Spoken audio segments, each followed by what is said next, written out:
They carried stockmen. They carried soldiers. They carried legends from Beersheba to the mountains of the high country. The thunder herd still 2,600 rides. meters.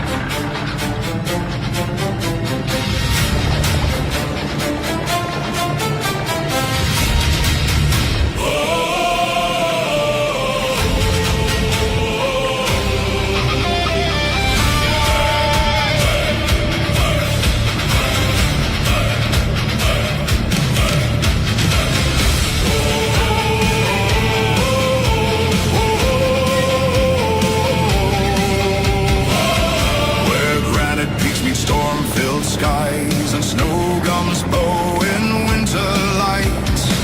1,000 shadows cross the dawn, their wild hearts burning through the night.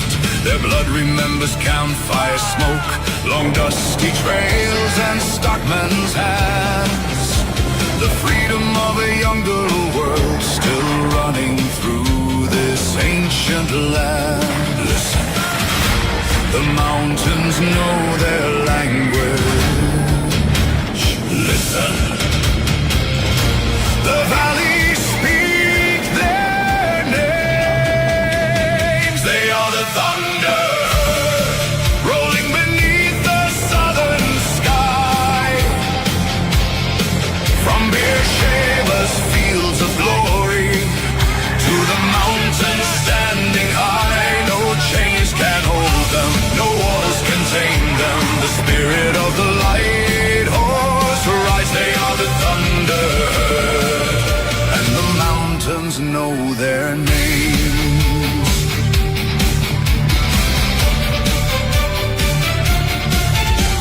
Across the burning Sinai sands, they carry fate in steady hands. Through dust and fire they thundered on toward Beersheba's fateful dawn. Horse and rider forged as one, a rolling wave against the guns. The desert shook beneath their stride as Australia rose in pride. They are the thunder rolling beneath the southern sky. From Beersheba's fields of glory to the mountains standing high, no chains can hold them, no walls contain them. The spirit of the light horse ride. They are the thunder, and the mountains know their name. And standing on the highest ridges, when the world below is gone to sleep, the ancient stallions face the darkness, guarding secrets they still keep. They remember every stockman, every drover, every mountain horseman, every charge, every rider who never came home, every horse who carried him there. Ride on, ride on,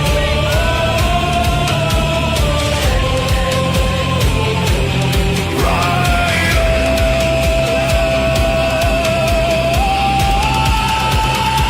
They are the thunder,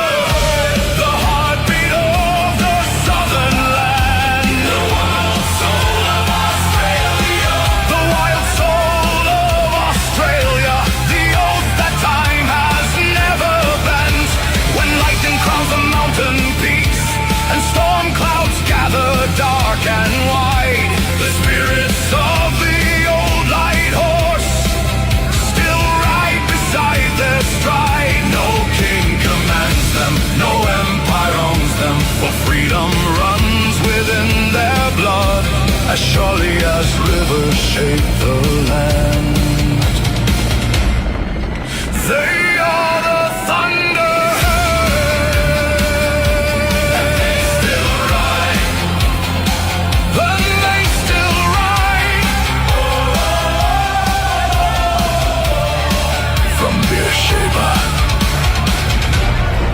to the high country. The thunder herd still rides.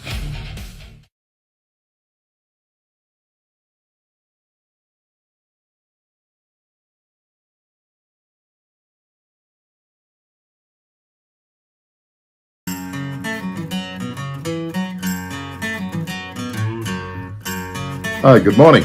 Well, Brett Hosking's in a bit of trouble. I see Peter Hunt has written an article in the Weekly Times about the Mirring West farm and how Brett Hosking's farm's been included in that project. This is a real concern. If we've got politicians that don't talk straight and honest, that's a real concern for Australians. I think it's a real concern for voters. We absolutely need certainty about the people we put in power, and I think Brett Hoskings has got a bit to answer to and explain why his farm is included in that Mirring West wind project, the impact on neighbours, the influence on the community, and Brett Hoskings must come out and be clean. It's just too wishy-washy. I find the answers that Brett continues to give inconsistent. I think he's in favour and supports it, and then publicly tries to backpedal.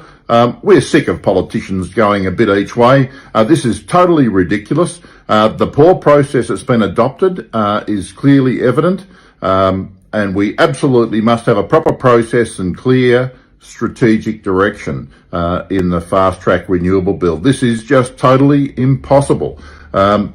And by the way, I'm a bit in the favour of abolishing the states of Australia and just having one national government with local government doing the rest.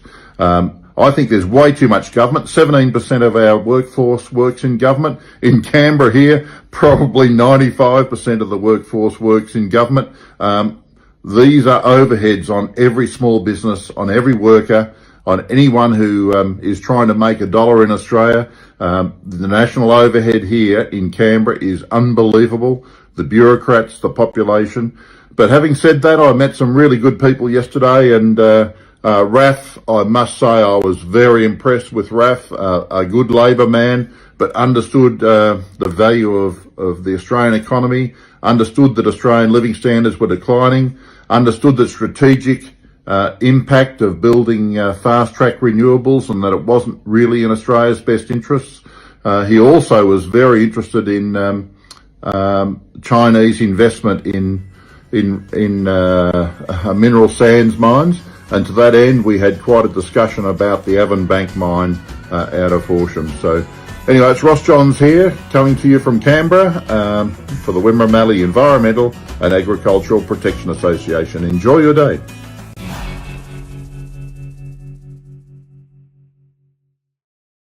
We're going to see a pretty warm day ahead of that wind change across eastern and northern Queensland, with temperatures 2 to 5 degrees above average. Even Rocky here getting up into the low 30s and getting up to the mid 30s for far northern parts of Queensland. But much cooler in the southwest behind that change, only getting into the low 20s in the south and southern inland areas, getting into the mid 20s as well through parts of southeastern Queensland as well ahead of that change. And for Brisbane, if you head into the Ekka, looking like a nice day, partly cloudy conditions and gusty winds, although that cooler change may reach those southeast Queensland and Brisbane in the late afternoon and evening, and we'll see a bit of a drop in temperature with those cold and gusty winds. But before that, Brisbane 25 degrees and partly cloudy.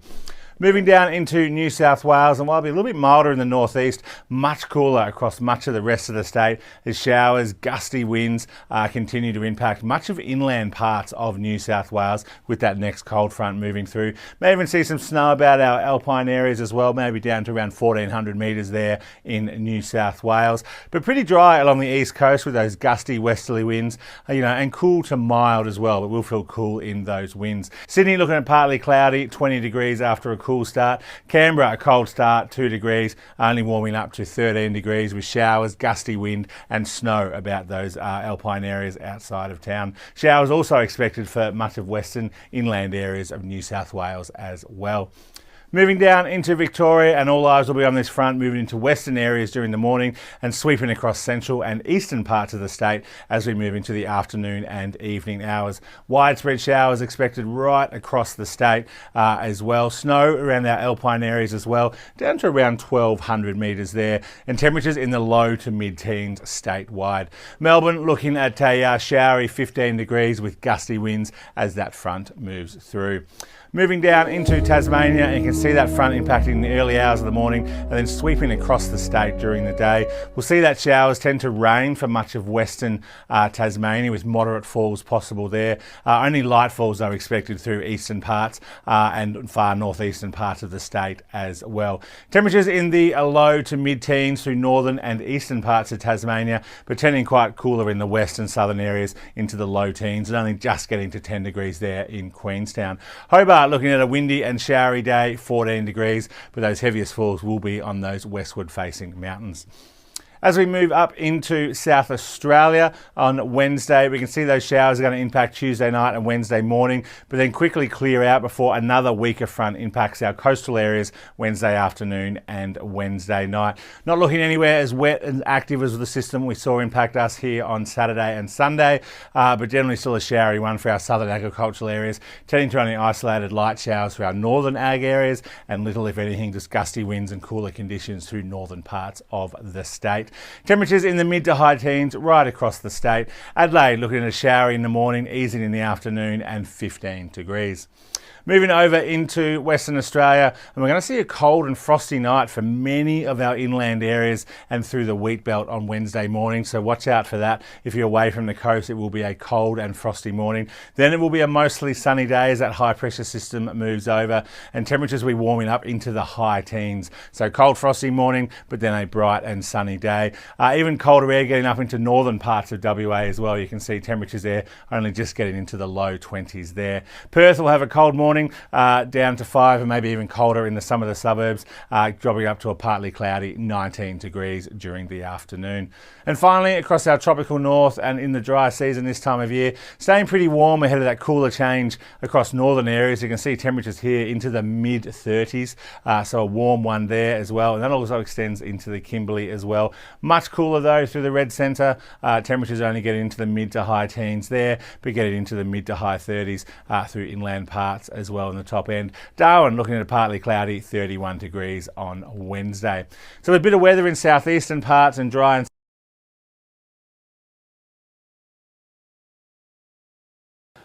and I don't know what happened there. Anyway, a very good morning. It's a Wednesday morning. We've been very busy all week getting ready for our launch of just a bit of a rebranding. Nothing much will change, but well, some things will change. It'll be longer. We'll be in the afternoon, replays and all that sort of stuff, and hopefully it will grow from that. So welcome to the Country Telegraph on this Wednesday.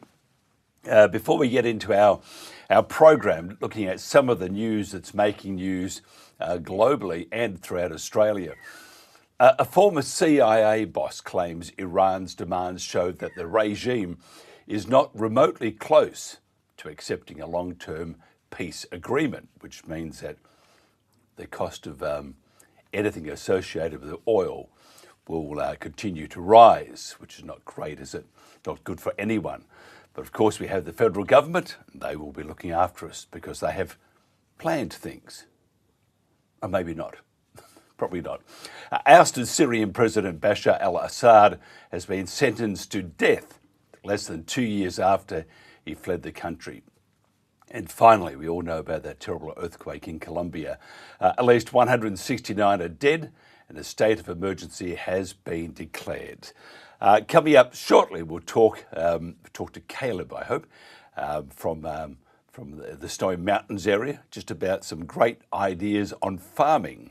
And we did get attacked, by the way, on this, so I'm looking forward to that person writing back in again, although they have blocked us on Facebook, so we can't reply to them after inviting them nicely to come on. Management was deciding in the dark. We lacked a method to hear from people across the organisation. We started using instant polls under our brand. Their expert design templates made it effortless to ask the right questions of the people who matter most, our frontline teams. We've seen improved profits and happier staff, and we now make better company decisions thanks to instant polls. Join us. Try your first free poll at instantpolls.online.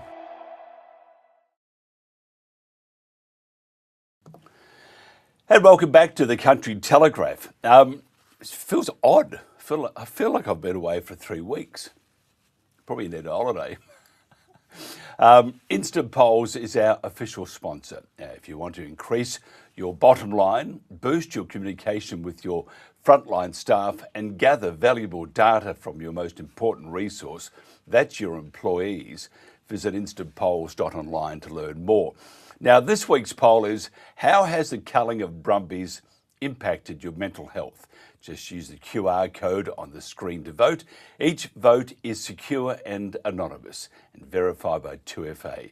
You'll have a week to vote before the result is broadcast on the Pulse after 8 o'clock next Tuesday. And the link will also be published on our Facebook page this morning. Share the link and the love and ask your family and friends to participate. Make your opinion count. Conservationist Stephen Nowakowski and academic Tim Navard have mapped over $1.38 trillion in so-called green projects across Australia, including 31,000 wind turbines, 550 million solar panels and more than 28,000 kilometres of new transmission lines, with thousands more running undersea and across protected wilderness. Turbines run only 30 to 40% of the time, panels just 18 to 25%, demanding vast overbuilding and replacement every few decades. Nowakowski calls it hypocrisy of the highest order. Untouched mountain forests now being bulldozed in the name of green energy. After decades documenting the outback, he says he's never seen a threat like this. Dead birds, bats, even endangered species lying beneath the blades.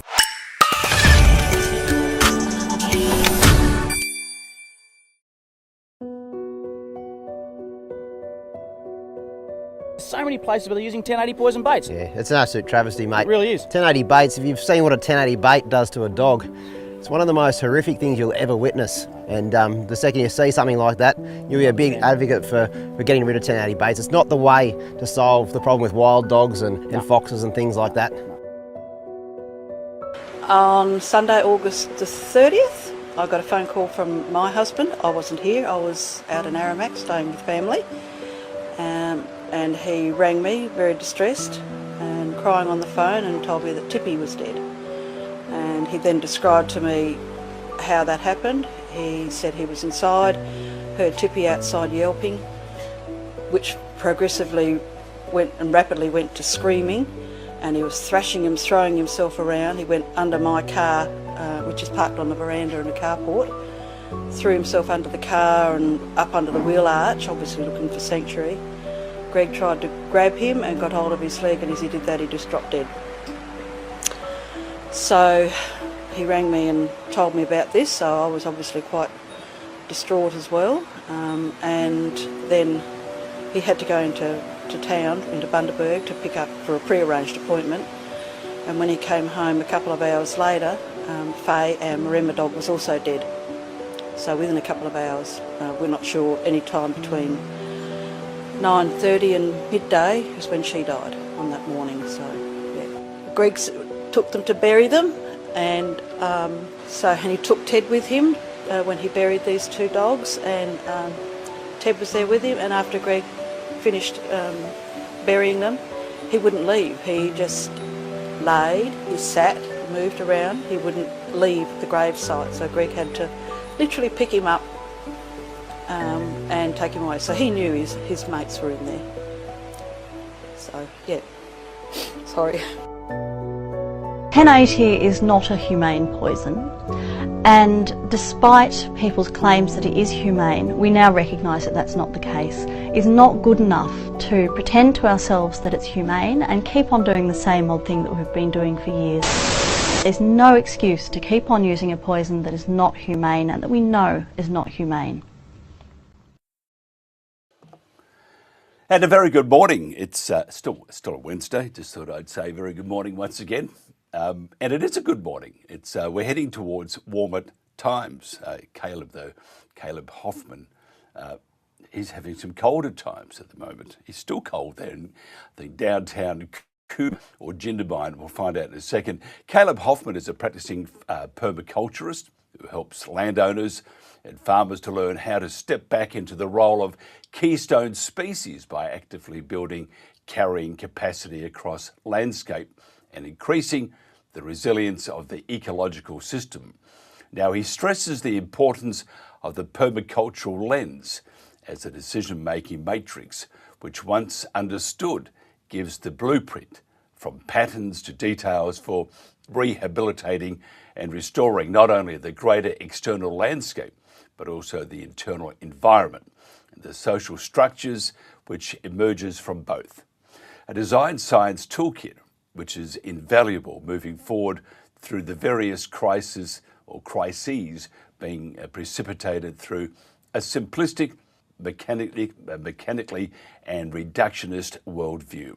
A complex but favourable tonic to balance out the booze of the gin, slow berries and all. First of all, Caleb, thank you for joining us. You just need to turn your microphone on. That's that little thing that says, turn me on, baby. That one, there he is. He's just, look at this. Hey, we have action. No, we still can't hear you, Caleb, which is terrible. I wanted to talk. Good morning. Oh, there you Good are. morning, Mike. How are you? Good, thank you. Just quickly, we did have someone wrote in from Cooma and said that we were, that it was attacking you actually, but I found out that was from the government, which is quite surprising that the government would be up in arms on what you're saying or what we're saying. And so we invited this person, I won't mention her name, it's not right, but we invited her to come on, have a chat with all of us, and you included, and just to discuss her gripes. And she said that basically that what we're saying is we're a bunch of frauds, don't know what we're talking about. It's interesting, isn't it? Peter Andrews, he's had the same problem with the government. What is it with the government? Why are they so intent? Anyone that has an idea that's not in that 432-page manuscript that was printed out by whatever print press, if you don't have it in that, or if you're not part of that, then you're regarded as basically a cooker or a nutter or whatever, or you're off the planet, fraud, or that sort of stuff. What is it with government? Look, they are essentially best deemed as management, right? And management is, especially middle management, is there to manage messes. That's their job. They are in the role of trying to mitigate the complicatedness that we've laid over the world as what is an abstraction. So of course it would feel like an attack to be coming in with something that is so deeply complex as living systems are, and living systems require that complexity. And middle management doesn't necessarily have that. That's not their specialty. Bureaucracy doesn't have that. That's not their specialty. They specialize in building complicatedness and trying to then manage and mitigate that complicatedness. Interesting. It's but the invitation, by the way, is still there to that person if they want to come on, because we're not going to. We like to have a conversation. That's what it is. Look at COVID. There was no conversation, and look what happened. Look what's happening at the moment throughout the country. Little conversation on some of the issues, and you just saw the thing from Stephen Nowakowski. He's an environmentalist down right deep into the bones of himself. He actually. He practices what he preaches, but what they're doing to the Great Dividing Range to install wind turbines is it's just appalling, and it's destroying the planet to save it. So all these sorts of things. But let's get on to something a little more balanced, because I am somewhat imbalanced when it comes to the destruction by the government, whether it's a rainforest, a horse, or just what Australia knew, what we were before they got into power. Then we doubt everything. You speak about the collapse of landscape function and its ecological outfall. What do you mean by these terms?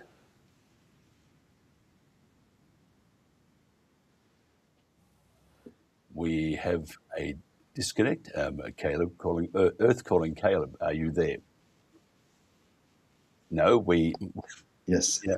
I'm here. The connection seems to be dropping out a little bit. Yeah, I'll repeat that again, because you're still here, I think. I don't think you've disappeared to our audience. You speak about the collapse of landscape function and its ecological outfall. What do you mean by this? Yeah. So I I mean a little bit of what we talked about last time, where we have a landscape that has since been degraded from our activities primarily, and also from the lack of activities that were previously being carried forth by the last living culture before we showed up. Um, what we've got there, what that means is that there were these processes, not just living, but also like geologically, that were slowly being held together, kept in place by these living systems and by the stewards of the land, that have fallen apart or been taken apart. And once that landscape function has been pulled apart enough, has been kind of taken apart enough, you've got a state of collapse, where the soil profile used to hold this much water because it had this much soil and soil aggregates. It now has lost all of that aggregation and all that carbon. And for that, it's not able to hold the water as it comes across it, and it just runs off. Therefore, that water is not being held in suspension and not being able to be utilized by the living systems of that ecology. And therefore is actually becoming nearly a geological issue, because now that where that water would have slowed down and been held in suspension in the soil profile, slowed down by the plants, it's now running away and being able to actually take, because when water runs, it's able to pick up material with it and start running with it. But when water is walking, when water is slow, it doesn't have the velocity to take material with it. And when we see the collapse of that landscape function, what we're actually seeing is a negatively reinforcing positive feedback loop. And that's a very serious issue. Tell me what is meant by ecological amnesia. And I think that's a fantastic term. I'm going to use it for everything about government. It should be Ecological used. amnesia.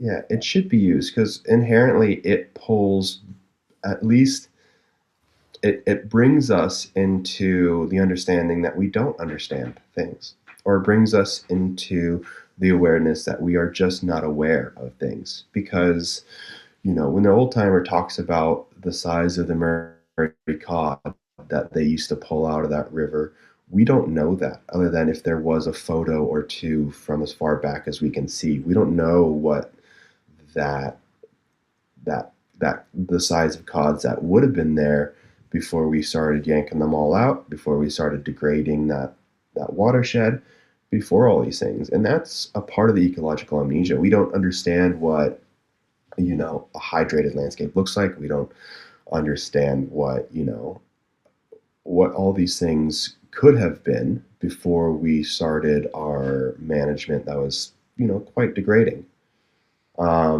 It's a really important thing to understand, really important thing to sit with and think about. Ecological amnesia is a great kind of tool to allow us to start working towards what was. And start understanding that, well, the paddock we see that we think, hey, it's still growing grass, it's still supporting a few of our cows, we still have a horse or two on it, that's actually a state of extreme degradation. And we just don't know it because we weren't here 200 years ago when the soil had carbon in it and when the waterways were plugged up still, as they had been for, millennia. What are the principles of watershed management, and can you reverse erosion when managed correctly? Yeah, absolutely. I think that this is such a beautiful place to, like, I get I get extremely happy when I get to talk about these things, because the more we can spread this information, the better off we all are. A rising tide lifts all boats. I think that's so incredibly important. Kind of once we understand these principles, it gives us kind of this guiding direction and an understanding of how to operate and work within the landscape that gives a positive benefit. And the big thing is like I said earlier, it's an issue of velocity so many times. So the principles really good to keep in your mind is kind of the slow the water, spread the water, and then allow the water to sink. So that's when we're thinking about water on landscape, we want to try to slow it as much as we can. As soon as water gains velocity, it gains the ability to pick up material with it, and therefore exponentially increase its erosional capabilities. When we spread the water out on landscape, we also gain the ability to start rehydrating parts of the landscape that are quite typically dry. So say we have small earthworks or small subsurface ripping that catches the water as it comes down the fall line across the landscape, intercepts it. So just that first interception will slow it down quite a bit because it's not just gaining velocity down the landscape, it's being impounded.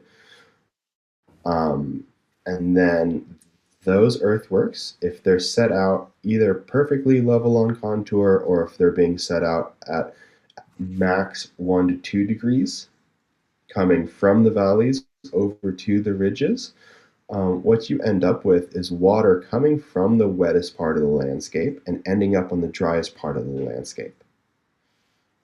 Just by passive kind of herding or passive management through to the driest parts. And that's really quite important. And then the third one being sink it, that same bit of infrastructure then allows the water enough time to actually slowly soak into the landscape. That's really important because soil profiles as they are right now being collapsed have a form factor about 10 times less water harvesting capabilities than a living soil profile. So they will start running water, they'll start sheeting water off at a few mils of water versus 10 to 15 mils of water will soak in a living soil profile, in an active, aggregated, healthy soil profile, if that makes sense. And I'm sure we're going to have another sneaky little note, and then they'll block me, so I can't reply to them from the government because they disagree with everything we say, just about. Caleb, if somebody wants to find out more about you or just have a conversation, which is what civilized people do, how do they get hold of you, Caleb? Yeah, absolutely. So I've got a website, which is contouredland.com.au. And my phone number's on there as well. I'm really happy to have chats at any time with anybody for any reason, especially when it comes to rising this tide that will lift all boats. Especially when it comes to, restoring and regenerating the situation that we have, inherited from our forefathers. I'm really quite interested in furthering these conversations and having in earnest discussions. I believe that dialectic is incredibly important when it comes to these things, and I would love to have the opportunity to sit down with that lady from Kuma and just get to an understanding of, what her thoughts and why she, maybe I have a blind spot. I am not, I'm not too bullheadish to be blind. If there is a good point being made, I would love to hear it. No issue with that. Yeah, and that's where the we are antagonists, I suppose. Tony Nicklick will probably vouch for that, but he'll be up shortly just to defend me. I wonder how much he'll charge me.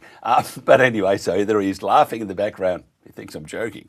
But no, but we like to ask questions, and I think that's very important. So sincerely to that person, which I will not mention her name, you don't need to block me. I'm not going to drive you nuts, but if you wish to come on, because I would like to hear a conversation between you and Caleb. I think it would be absolutely fascinating.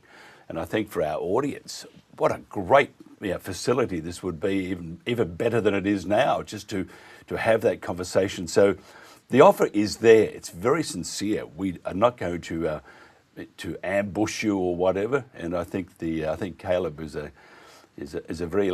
Are you level-headed, Caleb? I think you are, aren't you? What's that? Are you level-headed? I'm just checking before because I think you're a pretty level-headed guy, and I think you're a very, very intelligent person. And I think a conversation with you. Yeah, I tried. Look, have, I'm genuine at the very least. Yep, and that's what we think too. And I think what a great conversation, though, Caleb, to have someone with an opposing view or an expanded view. Just to have that conversation, how beneficial is that for everybody concerned? I think it's just brilliant. So, as I said, the offer is there. We would love to develop this. Caleb, thank you so much. We'll catch you again, I would hope, next week. And good luck in the place. What's the temperature right now in Jindabyne? It's above freezing this morning, at least, because we got this weather blowing through. So what is a couple degrees? A couple of degrees, excellent. We are heading on the Gold Coast today for about 23, I think. So that's not bad. It was 16 this morning. I like that. Too cold otherwise. Caleb, thank you so much for your time. All the best, and we'll talk again next week. This is the Country Telegraph. How should we meet the challenge of managing wild horse populations? Hello, I'm Wayne Linklater, and Professor of Environmental Studies and author of the new book, Wild Horses of the Last Land. Learning about ourselves and nature from the Kaimanawa wild horses.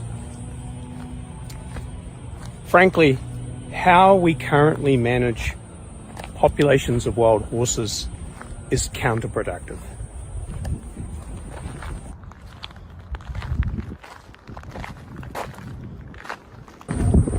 But it doesn't have to be that way.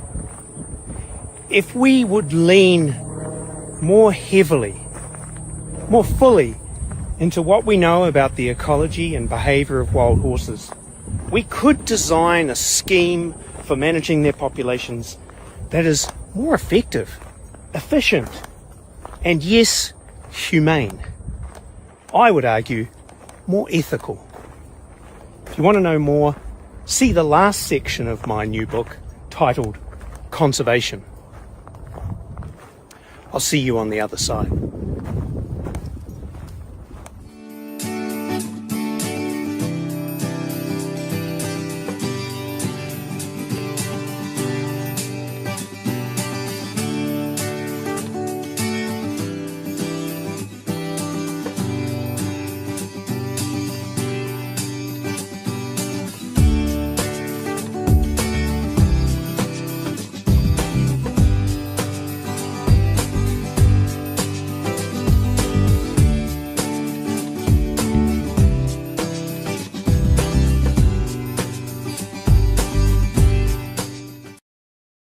Management was deciding in the dark.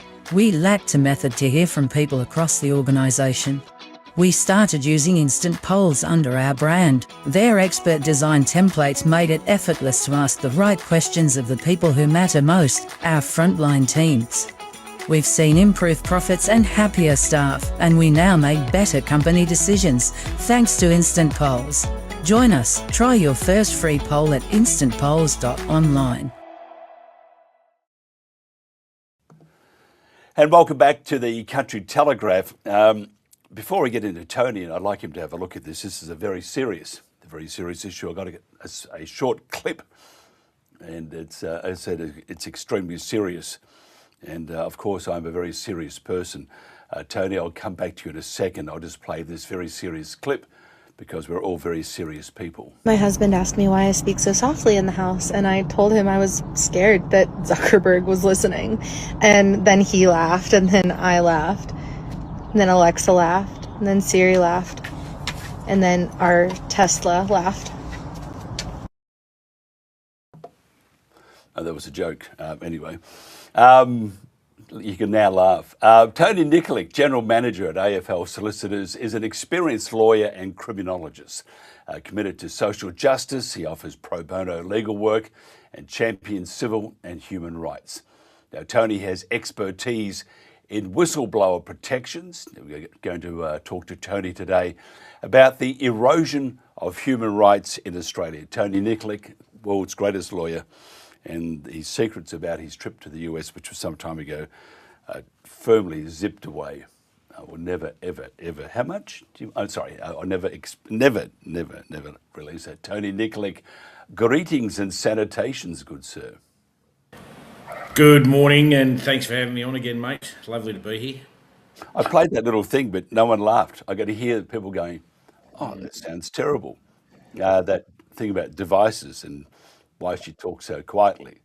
Did you? I mean, I thought it was quite funny because she laughed, and then husband laughed, then Alexa laughed, then Siri laughed, then something else laughed, and then last of all, her Tesla laughed. They're all listening, but it's a bit scary, isn't it? Everyone's, they're all listening. I don't know to what extent, but we do know that they do monitor, and if they do monitor the excitement and the real blast of being able to listen to what's happening in your household or my household would be just overcoming them with excitement.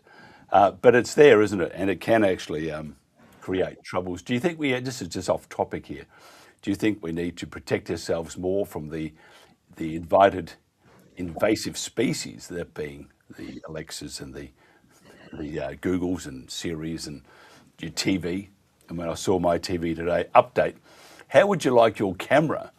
Do you want it disabled or enabled? And I'm thinking, what do they want a camera for? So it's a bit like Google Box. What do you think about all these intrusions in our life, the invited intrusions? Invited or uninvited? Because when if you want to update, well, you should be able to say, yes, I want to update, and your phone should still operate normally. Now, if it's a software update, in the sense that, a new bug has been fixed, fine, but to say that, you're automatically updating and now I need to opt out of something, why don't you allow us to opt in but keep the operating system the same way? Like, if I don't want you in my house, do I have to let you in the house? It's the same principle, let's face it. Saying to someone, well, look, they knock on your door, well, I'm sorry, look, I'm not letting you in. That is your right. But to say that you have a right to say no, but we're putting it in anyway. So I'll come and sit in your lounge room anyway. Do you know what I mean? Is that making sense? So now we can. It's a stark contrast to how it used to be in terms of privacy, right? I mean, one day you and I will be having a conversation on the dog and bone telephone, for those that don't know what we mean, and next minute somebody will say, "Oh, I agree with that." Yeah, that would be very interesting. Well, I do a lot of cases, by the way, Mike, before you go. I do a lot of cases where, a lot of these encrypted apps that people talk on, like the WhatsApps and the things like, and look, they do have a level of encryption, but nothing is foolproof. The second it leaves one handset and goes to another, irrespective, it goes out on the airwaves, well, it can be intercepted. It's that simple. And people would say, well, if you've done nothing wrong, you've got nothing to worry about. But I would imagine once upon a time in the 1840s, that would have been something you could have probably almost said, but even then you couldn't, because if you disagree, which is not wrong, then they can use that information against you at a whim. When you look at that's the reason why whistleblowers are so not prominent, but they come out because an intrusion or something that has been totally, in their mind, totally wrong has happened, and no one is listening except Alexa, Siri, Tesla, whatever. So it's a very serious thing, and I'd like to talk to you next time about whistleblowers, because I'm just wondering whether there'll ever be any more whistleblowers, because it's so bloody hard to be a whistleblower, and a whistleblower, I think, is a very important. It's the last check, isn't it, before they get away with it. And I look at David McBride, and who is truly a magnificent person. And to spend 5 years in the Goulburn jail is just, at least 5 years, is just appalling. And who should have spent time in jail, Rick Munn, who used to work for us, is very upset about this, who did spend time in jail, should have been the brass, the ones that ran the Defence Force, because they did nothing about, about murder. Anyway, can we just talk about human rights, which I suppose we sort of are, aren't we? What's your definition of human rights? Oh, the definition of human rights is, I put it down to its simplest form, is having the ability to stand up for the rights and principles of perhaps I call it the largest minority, and that is the individual, and ensuring that their rights and privileges are maintained even in the face of a wave that goes against them. And a clear example of that was during COVID, for instance. We had a manufactured consensus that I called a manufactured consensus. That manufactured consensus got everyone onto a vibe because it wasn't science. It was a vibe. There's a difference between a vibe and science, because a vibe is a manufactured consensus. And down that pathway we had, 90%, I would say, 85, 90% of society walking down one side of the street and the remainder on the other side. And they said, well, you need to protect our human rights. So a good human rights lawyer will see the individual at the individual level, because that is the biggest person we need to represent. And it was unfortunate that a lot of that went away. And it doesn't matter what it is. It could be the human rights and dignity of a person who died in custody or is in custody. They may have an allegation against them in relation to something, a certain offence. But it's the ability to put and unpack all that emotional stuff and put it to the side.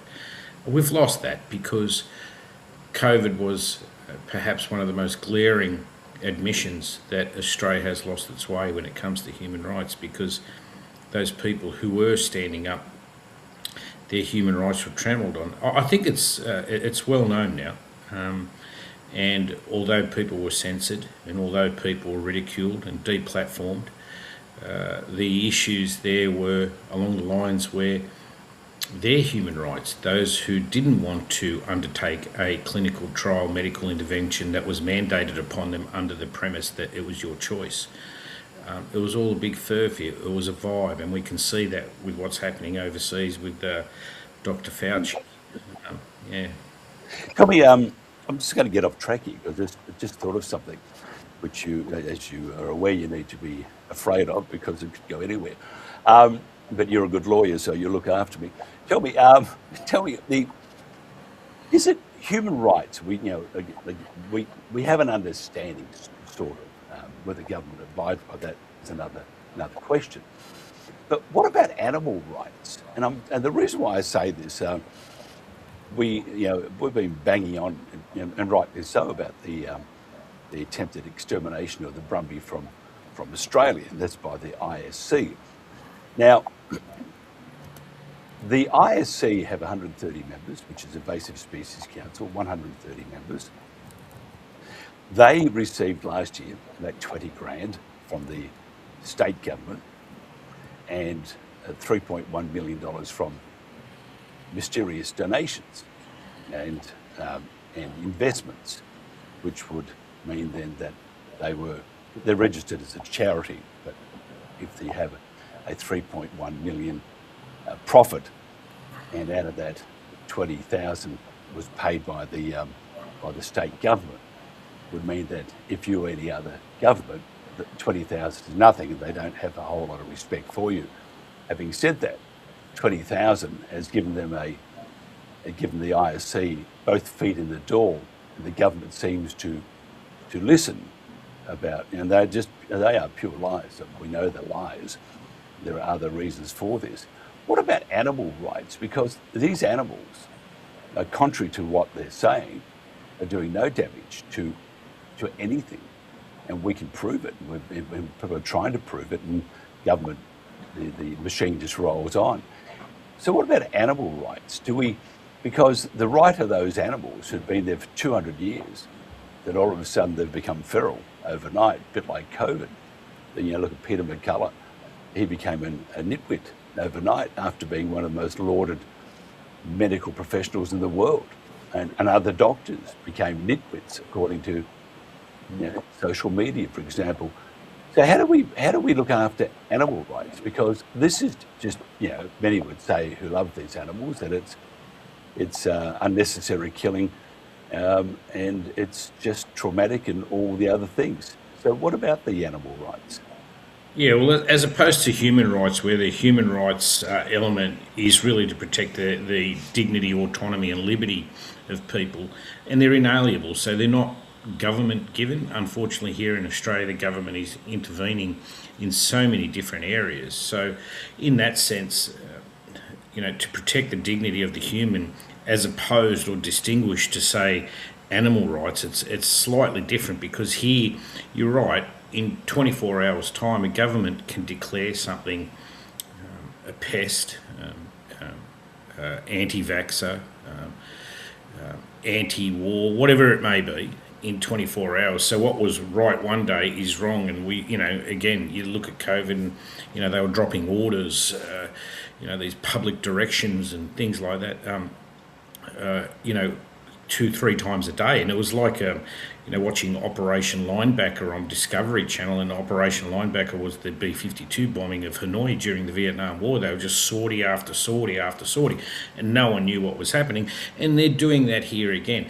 So really, the precedent was set, and I know I keep going back there, but people didn't understand a lot of the challenges we were doing was really the effect of a minister to give directions in circumstances where there is a lack of evidence. And people say, well, hang on, stay on the Brumbies. Well, no, the Brumbies are just a different subject on the same matter, okay? And the same matter is allowing government to wield their sword in the sense that they drop these orders. So these beautiful Brumbies, who are absolutely wonderful for our landscape, they do a lot. And you know what? They were used, my understanding, during the charge of the light horse.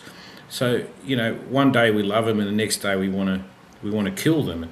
And you're right, same as the doctors. One day they're saving people. Look at John Larder, paramedic, saving lives during COVID and doing this, and he didn't want to take the vaccine because he said it's a clinical trial, it's still under test, and then they terminated him. Look at airline workers. They were all terminated, and this all happened in a 24-hour period. So when we look at the rights concerning the dignity, liberty, autonomy and equality of horses or animals, we also need to be mindful of that too. So you've got the human right, then you've got the animal right. Look, there may be some times where you get pests, and Australia does have a lot of pests that, farmers, and let's also... Politicians?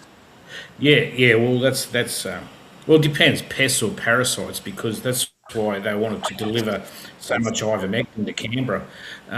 But the issue really becomes a case where the animals, these things, the Brumbies in particular. So we've got the pests, and we also, because you've got two sides to this, Mike. You've got farmers who are putting in grain, and I talk to farmers a lot, by the way, and if you've got pests on the land, these farmers, they're paying $250,000, $500,000 for grain so they can sow their fields, put the grain in. And imagine, overnight you walk out there, there's pests all over the field and you've lost all your money. Well, I've still got the bank loan to pay that grain back. But we're not talking about that here. We're talking about Brumbies in the wild, foraging, lush forests, lush, all that sort of stuff. And so we really need to come down and be proportional. We've lost that sense of proportionality. The Parliament is writing its own laws, giving its own licences, doing everything, giving itself pay rises, allowing, it's just absolutely amazing what's been happening. And yet what we've actually done is allowed this process to occur, and no one's raising their voice. So my view is really people need to say, right, okay, enough is enough. Have the courage to stand up.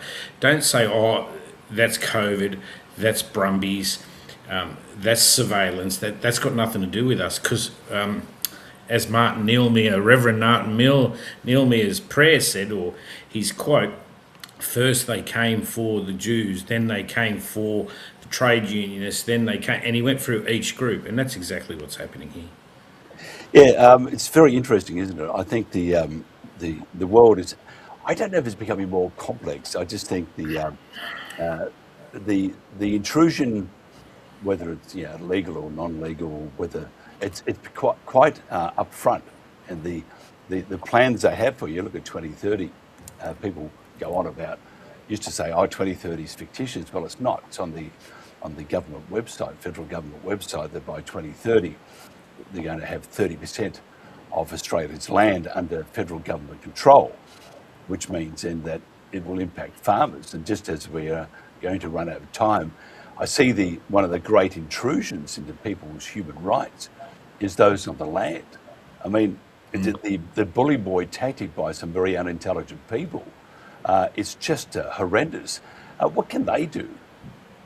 Well, it's amazing. What they need to do is stand up, because right now Australia is a cacistocracy, and that is being led by the most or the least intelligent. And what ends up happening here is we have farmers who have been there for generations. Let me give you an example. And I was talking to an 80-year-old couple who are being fined because they're not allowing, Vic Grid. So Victoria Grid and these people who want to put transmission lines and wind turbines and things on their land. Well, that's just going to totally kill off their stock or affect their stock, affect how much land they can pasture. There are so many implications. We're talking to farmers here in Australia, 9 generations in some instances. And these people are just writing laws, passing them overnight. These are private companies. And they want to come on their land. And if they don't allow them on the land, these families get a fine. Well, what happened to private property? We've got this idea of, compulsory acquisition and land rights here in Australia, but, if the government wants to compulsorily acquire a property, they can. The Constitution actually allows for that sort of stuff to occur. But in what circumstance? Because here we're seeing data centres come up and we're trying to open up the data grids and things like that. But where are the rights of the individuals? Yeah, they are eroded beyond all belief. And we could talk about this longer, and we will, because from next week we have you might recall, Tony, we used to be the Pulse. Then we moved back to the Country Telegraph, and we're going back to the Pulse. We have an extended programming from next Tuesday. We kick off at 2 o'clock, goes right through to about 8 or 9 in the evening, and then it will grow to 24/7 again. So, and we're not going to let go of the issues of people on the land, because it's such an important issue, but we also need to look at other issues that are starting to swamp Australia, like a tsunami of horse shit. And that's what it's like. Horse and bull. But the issue really is conservation. It can't become a moral blank check to where they use, one day it's for grandma, then it's for your children, then it's for your community. Now it's for the farmers, it's for the land. So it's the same playbook, it's the same cards. It's just, look, if the state proposes to kill thousands and, these sentiment animals, I call them sentiment animals, it should have to demonstrate, not by virtue of a vibe that they create in their controlled state media network, because that's what they did during COVID. But most importantly, Mike, it's the case of unification. They're dividing and conquering, and everyone's just watching their neighbour go down, and then they realise, well, there's no one left to help me. Yeah, and it's scary. If you're fighting government, they have every resource under the sun. I always look at the doctors that were amongst the COVID perpetrators. And they, had no problem giving the jab, not knowing what it was. However, the same thing with National Parks and Wildlife Service, who are killing these horses, for example. You don't have to do it. And if you all stood up and said this is wrong, because your job is to look after the park, not the interest of some F-wit government minister or the ISC, the ex-bridge gluers. I mean, or you look at the farmer and these people walk on the land saying, if you don't let us on, we're going to fine you. I think we have such great issues here, and we need to. Well, Mike, we do need to stand up. Importantly, I'll just say this: one resource they don't have, that is, if they don't have the people on their side, they've got no resources, and the people have forgotten that. Yeah, I totally agree. Enjoy the conversation very much. We haven't talked about the absolute annihilation of mankind yet. That'll come next one, because we're such cheerful people. Can you just tell me if somebody wants to have a conversation, because human rights are such an important makeup of Western society, and they, in my opinion, they are eroding dramatically and very quickly. And if you look at 2030, at least we have a time frame that we know that things are going to turn to be extremely worse than they're happening now. If somebody wants to have a conversation with you, Tony, how do they do that? Oh, they can contact us, admins at admin at aflsolicitors.com.au, 02989222298, and you can go to our website, aflsolicitors.com.au. Fantastic. Tony Nicklick, the world's greatest lawyer. Thank you so much. Nice to see you smiling. This is the Country Telegraph. I didn't choose this life. I was born to live it. So was Dad, Pa, his dad, and his dad before that. Come on, ladies. You're supposed to be slowing down, you know. It's payback for all the free labour you got out of me as a kid. I learned from watching my mum and dad and how they work together. So does my sister Sally. Any trains? Righto. Feet up. I'll always remember these days. It's the happiest days of my life. Together as a family. Oh, you're so lucky I love you. Really? Yeah. Is that about right, isn't it? I don't know how you're going to deal with all this. Deal with what? $6 million debt? Most farmers are in this amount of debt. As farmers, we gamble with the weather every day, and it's a risk we take.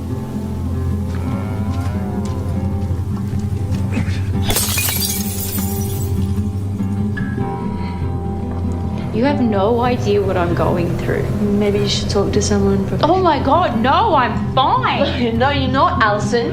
You and your dad's coward. Play a game of footy, all right? Where's heaven? What? Where's heaven? The sky, I think. Can we go there?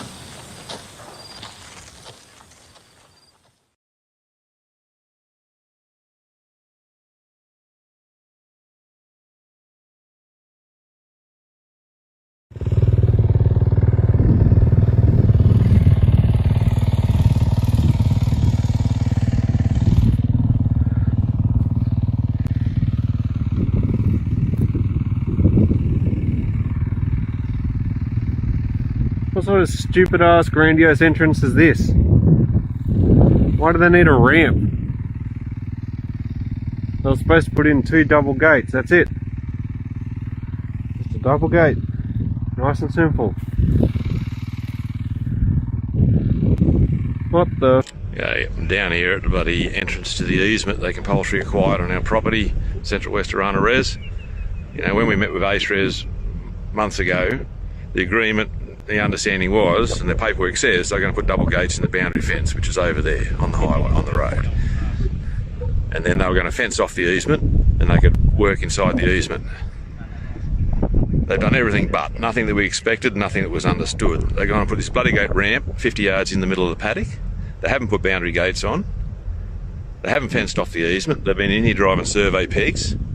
So everything's arse about, nothing we expected, nothing that was understood. Like cane toads, foxes and rabbits. Pest introduced from overseas by the government to solve a problem that we didn't fucking have. Pain in the arse. And explained only in a way a farmer can explain it. And I love it.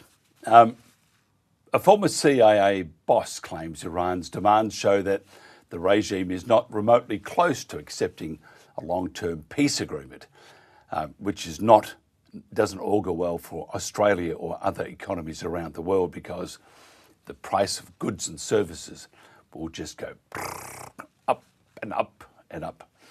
until it hits Uranus. And that could be very painful. Ousted Syrian President Bashar al-Assad has been sentenced to death less than 2 years after he fled the country. And finally, we all know about that terrible earthquake, Colombia earthquake. At least 169 are dead, and a state of emergency has been declared. Management was deciding in the dark. We lacked a method to hear from people across the organisation. We started using instant polls under our brand. Their expert design templates made it effortless to ask the right questions of the people who matter most, our frontline teams. We've seen improved profits and happier staff, and we now make better company decisions thanks to instant polls. Join us. Try your first free poll at instantpolls.online. And welcome back to the Country Telegraph, soon to be the Pulse next week, I think from Tuesday. Fingers crossed. Last week's poll question, by the way, do you believe government and environmental organisations provided accurate information about feral animals? Now, the results summary. The poll indicates a strong negative sentiment being dominant amongst the respondents, particularly among females and the age group of 60 to 69. The respondents were mainly females compared to males. Most respondents fell in the age range of 60 to 69, followed by the 50 to 59 age group. In terms of sentiments towards the subject of the poll, the majority of respondents answered not at all, indicating a strong negative sentiment. Completely was the second most chosen answer, with 14.29%, which is way down. Other sentiments like not really, mostly, somewhat, and not sure had lower percentages ranging from 3.5% to 7.25%, basically. Now, when looking at the sentiment, by the way, this is for the poll last week, do you believe government and environmental organisations provide accurate information about feral animals? Well, looking at the sentiment breakdown by demographics, respondents from different states and age groups varied in their answers. For example, New South Wales had the highest number of not at all answers, which is incredible. And then those from Queensland where obviously the sun is a bit bright and strong, said they had the highest percentage of completely. That's right, they trust, they say they are providing that information. They are providing they're providing accurate information on ferals. And I don't know if you consider an ant a feral, I suppose it is. Look at the fire ant situation in Queensland. It's just dreadful if you think about it. It's just woeful. By the way, Instant Polls is our official sponsor. And we're going to talk about this week, because this week's poll is again, very important, I think. And we're going to follow this up either end of this week or next week for a start of our new show on the Pulse. We're going to ask this question, and this week's question will culminate that with the discussion. How has the culling of Brumbies impacted your mental health? Just use the QR code, by the way, on the screen to vote. It has in fact impacted my mental health, I have to say. It's been very tough. I think it's absolutely cruel, and I have never seen anything like it in my life. And it shows you that we've lost our way dramatically. It's like going for a walk through a whirlpool or a tornado. It's just terrible. Each vote, by the way, is secure and anonymous and verified. It is verified by 2FA, two-factor authentication. You'll have a week to vote, that's next week, before the result is broadcast on the Pulse after 8 o'clock next Tuesday. Now, the link will also be published on our Facebook page this morning. Share the link and the love, and ask your family and friends to join in and participate. Time to make your opinion count on the Country Telegraph.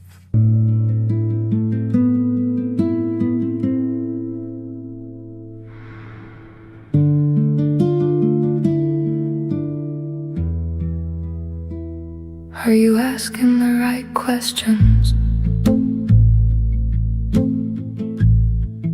Have you heard the whole story? Have you looked beyond the surface? What have you yet to see? Have you seen the new findings? Have the new numbers changed what you believed? Is there more beneath the silence than the answers you had received?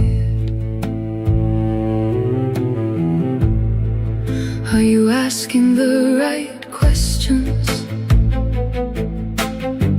Can you see the new evidence? Have you paused to question what the plan was built upon? Are you considering every option before more life is taken?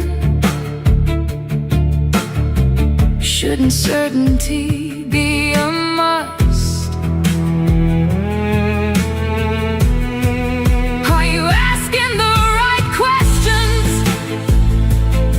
Is the disparity in the counts enough to call a stop? Before there's no turning back, before more life is taken.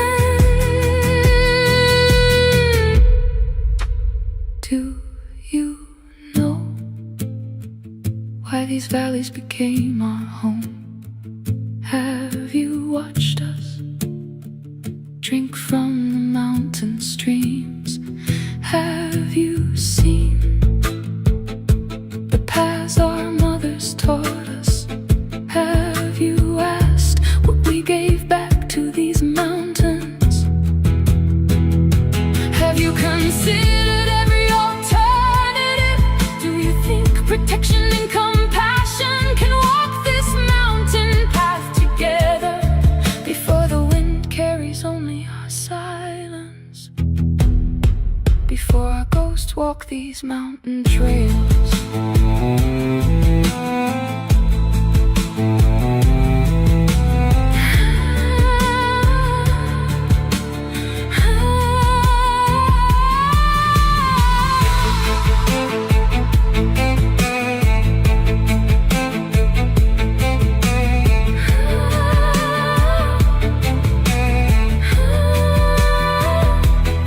Could you lead us to a better way, where every question is answered with honesty and transparency, where every option has been explored before the wind carries only our silence? Before it is too late, could you lead us to a better way? Lead us to a better way.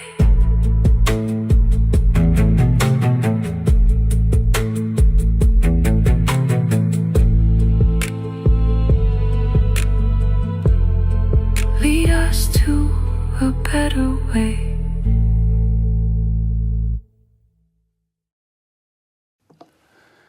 Incredible, isn't it? Just absolutely incredible. Coming up next, we'll be talking, and I think it's just a absolutely abomination of humankind, what's happening at the moment. Coming up next, Danny Davey here on the Country Telegraph. So around the world, researchers are investigating how large herbivores, including free-ranging horses, can influence landscape through grazing, seed dispersal, nutrient cycling and the creation of varied vegetation structures. Now I want to be very clear, that research does not prove that horses are beneficial in every environment. And international research cannot simply be transplanted into the Kosciuszko. But surely it gives us a reason to remain curious. Simply conservation science should allow us to ask, what role are these animals actually playing within this particular landscape?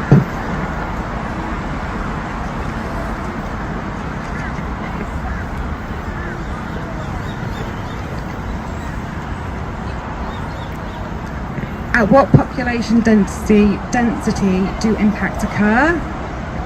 And where are those impacts occurring? What other pressures are acting upon the ecosystem? And are there humane evidence-based management approaches that we haven't adequately explored? Those are scientific questions. And asking those questions is not anti-conversation. It is conservation. I don't believe we should have to choose between caring about our native species and caring about Brumbies. I care deeply about both. What I want is a conversation where ecologists, researchers, traditional owners, land managers, horse people, animal welfare specialists and committees can sit at the same table and examine the evidence together. A conversation where science and compassion are treated as opposing forces. Because perhaps the future isn't simply about deciding what belongs and what doesn't. Perhaps it's about learning to better understand the relationship between animals, people and landscapes. And that is the conversation I want to be part of. My hope is that one day we can move beyond division and towards something far more constructive. Science, welfare, community and coexistence. Because after 6 years of standing beside these extraordinary horses, there is one thing that Brumbies have taught me again and again. When we slow down, become curious, and really pay attention, there is always more to the story. Today, I'm simply asking that we give Australian Brumbies and the landscape they inhabit the same consideration. Thank you.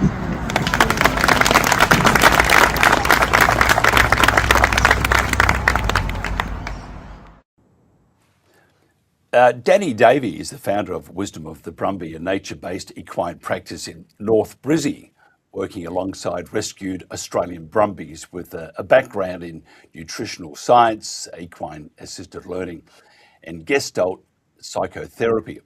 Danny works with people experiencing psychosocial challenges, emotional dysregulation, and life transitions. Now, her close work with rescued Brumbies has also led her to an advocate for greater transparency. That's what that song was all about. Humane management and recognition of the heritage and the intrinsic value of Australia's wild horses. Danny, thank you so much for joining us. Hi, Mike. Thank you so much for having me. Tell me, first of all, that song. Yeah, that deeply moved me. It's unbelievable that this is actually happening at such a large scale. Yeah, it's difficult to talk about. I'm really grateful that I have my sanctuary and my Brumbies. They are hugely supportive for myself and my clients. And I just believe that we need to have better conversations around this situation that's happening in the Kosciuszko. Yeah, and I agree. I have to say that the idea of, it reminds me of that Quentin Tarantino movie, I forgot what it's called, Kill, Kill, Kill. We've embraced that dramatically. And the idea of just, anything living, you truly, it's a life, whether you have any respect for that life, it probably shows you what sort of person you are.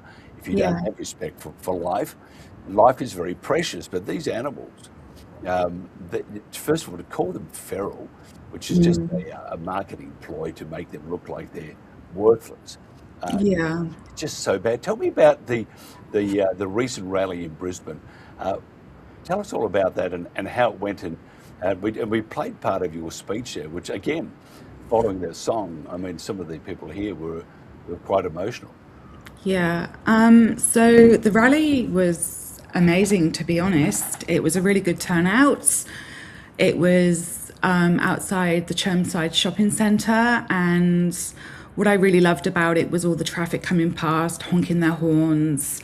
It really felt like we were creating a ripple amongst the community and really being the voice for the Brumbies.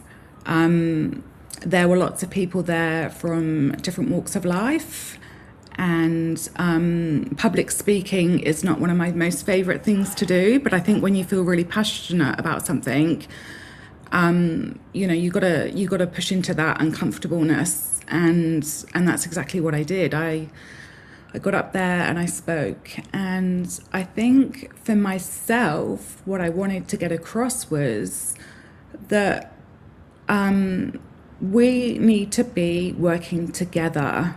There's so much division and divide at the moment.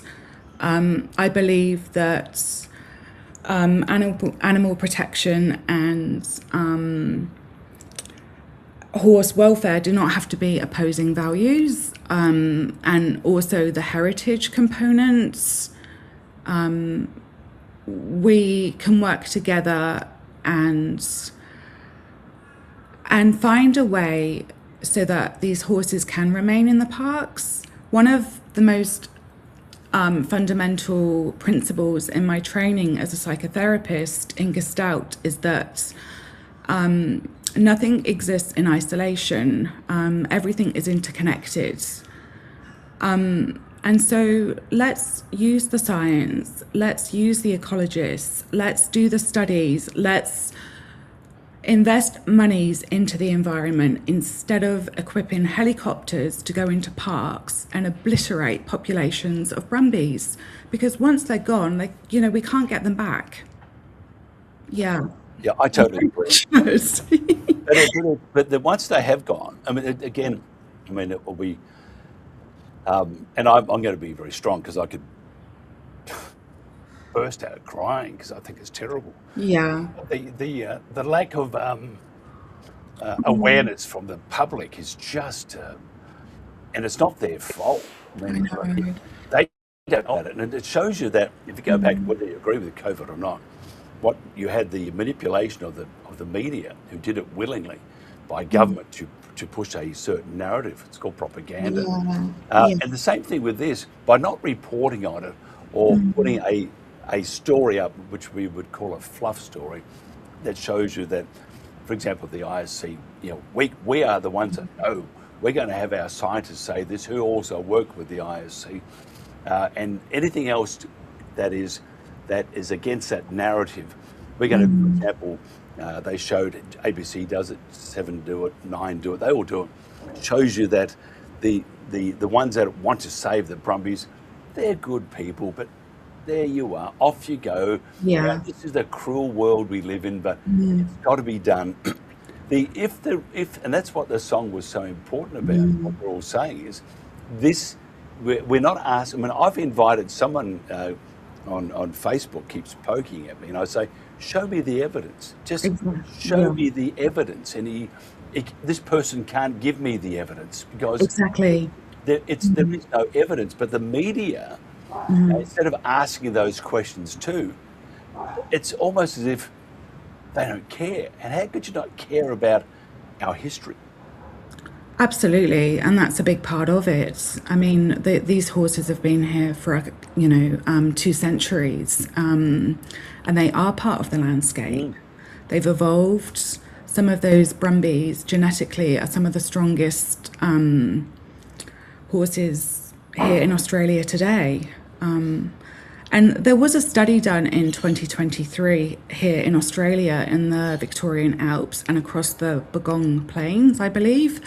And what they found was that actually, if you ask the questions and study the question around the presence of horses, the density of those horses and the habitat that they're in, it shows that low density numbers, the evidence shows that there isn't signs of trampling and damage to the environment. So that's showing you that if we can manage the numbers, they can successfully remain in the parks. And I think this, to me, is the nuts and the crux of it. This is what we need to be discussing more, and we need to be more humane. We do, but it's I mean, of course, we need to be more humane, but there is no sense to this at all. I mean, No. all we're saying, and I invite Jack or Yeah. Andrew Cox or Richard Swain, anyone, send us in, please. Send me in the evidence. Yeah, exactly. Yeah. There is no evidence, and I can tell you now Mhm. that they talk about the horses being destroying the environment. They are the environment. Yeah. Yeah. Can you imagine if we had a bushfire, which will happen because it's part of it's not climate change, it's just part of Australia's history and heritage. We Yeah. have enormous fires. If that undergrowth is not kept at bay, it will erupt like a fire never seen before. There's one issue already, that the horses are maintaining a Exactly. reasonable level of fire protection. But yeah, I mean, the fuel load is going to increase and the intensity of those fires is going to go up and the landscape won't recover as well. I actually went to Kyandra about 18 months ago and went to some of the parts that had the fires that went through there. And what I found disturbing was the lack of birds. There was no noise from wildlife. I didn't see any kangaroos. It was deafening and it was so eerie, and I just couldn't understand that this is a national park, but yet where are the animals?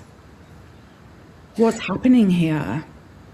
We did a broadcast, we did two in less than 2 weeks, because I like to drive a long way there and back, and then from the Gold Coast and then there and back. Well worth it, and we'll do it again. But we were at Jindabyne at Moomba Hut in middle of nowhere, beautiful, God's country. Yeah. And Brett had the guy who owns the place, a little bridge from one side to the other across this freezing stream. And my wife popped over the other side, just the other side. And she said it felt almost like you're inside a Stephen King novel. No life, no soul, Yeah. no goodness. And that was just stepping over the bridge. Now, how incredible is that? And that's what the park will become. Yeah. Yeah. There's a lot of inhumane management systems in place there, and I think what's happening is the whole ecosystem has broken down, and rewilding could be another conversation. Yeah, and I think rewilding is, we're going to have a panel next week on the rehoming and stuff like that, because there's a lot of emotion at the moment. So I think, again, with what civilised people do, we have a discussion, and we are going to do it next week. Can you just tell me about Queensland Brumbies? Are they in danger? Yeah, so I've been talking to an ecologist up here in Queensland, and the situation is a bit different. So there are certain areas in Queensland that are managed, and I believe the national parks do manage their own Brumbies independently. I was told that the numbers are about 100,000 up here. There's different areas. I have Brumbies from different parts of Queensland. I have a Brumbie from Talara Forest, which is just below Tincan Bay, and they've done a beautiful job there at managing the numbers, and that's working brilliantly. And out at Carnarvon Gorge, I think numbers there are at a manageable population rate, and I also have a Brumbie from there. Yeah, so we do things a little bit differently up here to New South Wales. And I do believe, though, that aerial culling has been in place up here. And I think that's, again, a management system that is in place when numbers do get out of control. And I also think that the idea of culling is, truly that stuff, I was going to say Stone Ages, but they would never have done that in the Stone Ages, because they only killed what they needed to eat. Yeah. Keep alive. Here we just kill them. Tell me just quickly how you use horses to help people. Yeah. So wow, so much to say about this one. So my Brumbies, I have a herd of 5, and I've allowed them to remain quite liberated. So as long as I can halter them and attend to their needs, that's all I really ask of them. Most of my sessions where I involve clients from the NDIS or private clients, a lot of the sessions are just observational. And I think with a wild horse, there's something really unique in that they have such a heightened awareness of their environment, because obviously that's how they've had to survive. So when I bring a client into their environment, for them to build a connection, there's so many teachings in that, being patient, being honest, because horses are so congruent. And so those connections develop really authentically. And once a client builds that bond with one of the Brumbies, it's really quite profound and so rewarding. And so they're able then to explore different elements such as boundaries, confidence, connection, and one of the main benefits is the co-regulation factors that the Brumbies have, supporting our nervous systems and teaching self-regulation. And allowing people just to be. I think we live in such a fast-paced society that people forget how to just be. So less doing and more being, which is hugely supportive for mental health and nervous system regulation. They truly have been my best mentors for my clients and myself. Yeah, I can't speak more highly of them. Yeah, it's They're incredible. intelligent creatures. They are amazing creatures. Yeah, I mean, really intuitive. they are, and they're such beautiful, beautiful animals. If somebody wants to find out, and by the way, I was just talking to Jen down the line then that we need to do more of this. I think there's so much to say, and there's so much for us to learn from. So if you wouldn't mind, we're going to get you on again very shortly. If somebody wants to find out more about what you do, how do they do that? Okay, so my business is Wisdom of the Brumbie. I'm based on the north side of Brisbane, just west of Caboolture, about 12 minutes off the Bruce Highway. You can flick me an email, info@wisdomofthebrumbie.com.au. My telephone number is on my website. Yeah, just give me a phone call. And if you want to come along and meet the Brumbies and see if that's a good fit, you're very welcome to. Thank you so much. Isn't it great? I didn't blubber. I mean, I was watching you down the line before, and I thought, because I can't help myself. I have this. No, I know. And I was really touched by how deeply moved you are. And thank you so much for your presence, advocation, and support, and really being that voice. Thank you so much. Thank you, Mike. And we'll talk again. See, I've got to be very strong here. Because I'm going to be Mike, if you ever want to come and visit, please do. Actually, I will take you up on that offer, and we will take you up on that offer. So let's organise something too, and make it a memorable experience. You deserved to be with them, Mike. Thank you so much. Thank you. If you can just tell Jack that would be great. Hey, you know what, quickly, isn't it funny? We get lots of people commenting, and all I've asked is show me the evidence. And no one can, so it becomes just an opinion. And whether it's a slanted opinion or not, it's another story. But unless you can show the evidence, and there is no evidence, unless you can show me the evidence that the horses are doing this damage, the whole thing becomes moot, and it's not worth talking about. We need to stop it because it's just senseless killing. And you would think Australians are better than that, wouldn't you? Exactly, yeah. I mean, I'm from the UK. We have wild horses everywhere, and they have never resorted to aerial culling. With the Dartmoor Hill ponies, they were thinking about it. They won't. But they stopped it, so they were very strong, which we covered also. We cover all the horsey things around the world. Thank you so much for your time, Danny. I appreciate it. Talk again shortly. Yeah, thank you, Mike. Thank you so much. God bless you. This is the Country Telegraph. How should we meet the challenge of managing wild horse populations? Hello, I'm Wayne Linklater, and Professor of Environmental Studies and author of the new book, Wild Horses of the Last Land. Learning about ourselves and nature from the Kaimanawa wild horses. Frankly, how we currently manage populations of wild horses is counterproductive.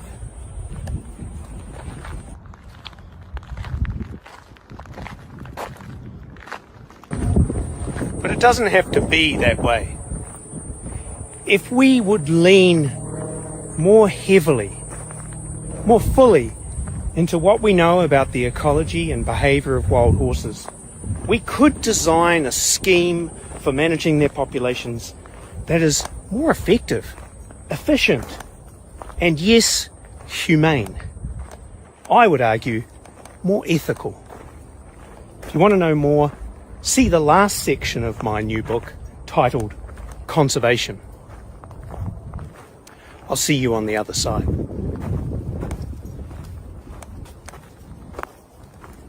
Management was deciding in the dark. We lacked a method to hear from people across the organisation. We started using instant polls under our brand. Their expert design templates made it effortless to ask the right questions of the people who matter most, our frontline teams. We've seen improved profits and happier staff, and we now make better company decisions thanks to instant polls. Join us. Try your first free poll at instantpolls.online.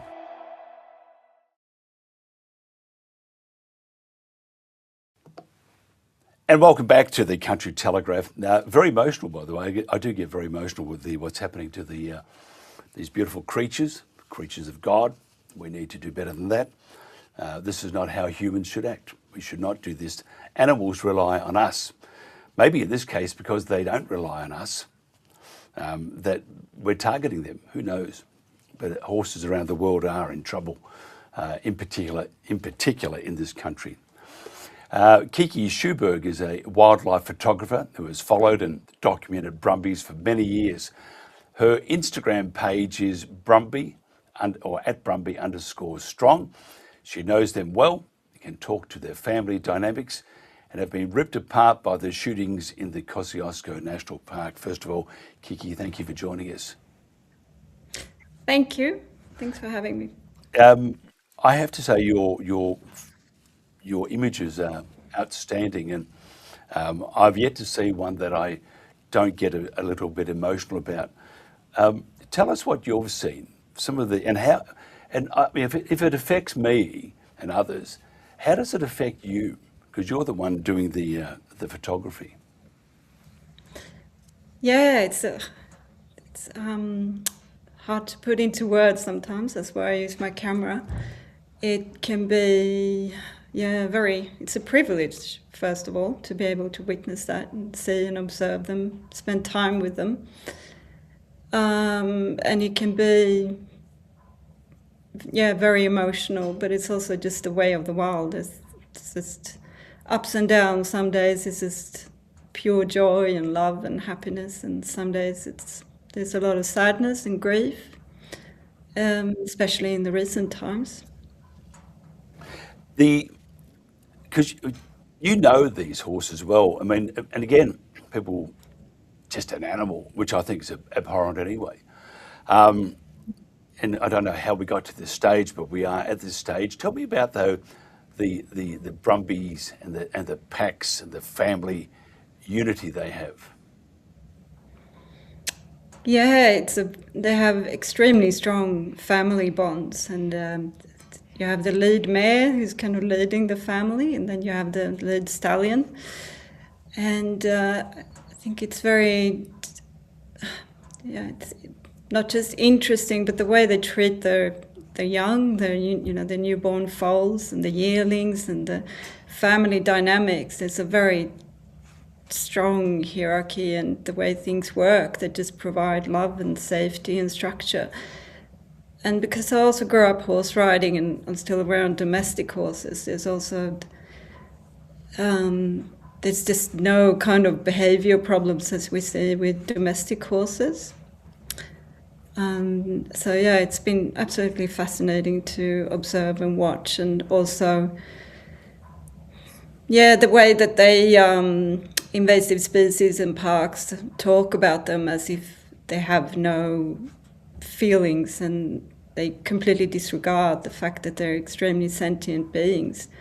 Once you spend time with them, it's very clear it's quite the opposite. I would argue they're probably more sentient than a lot of humans.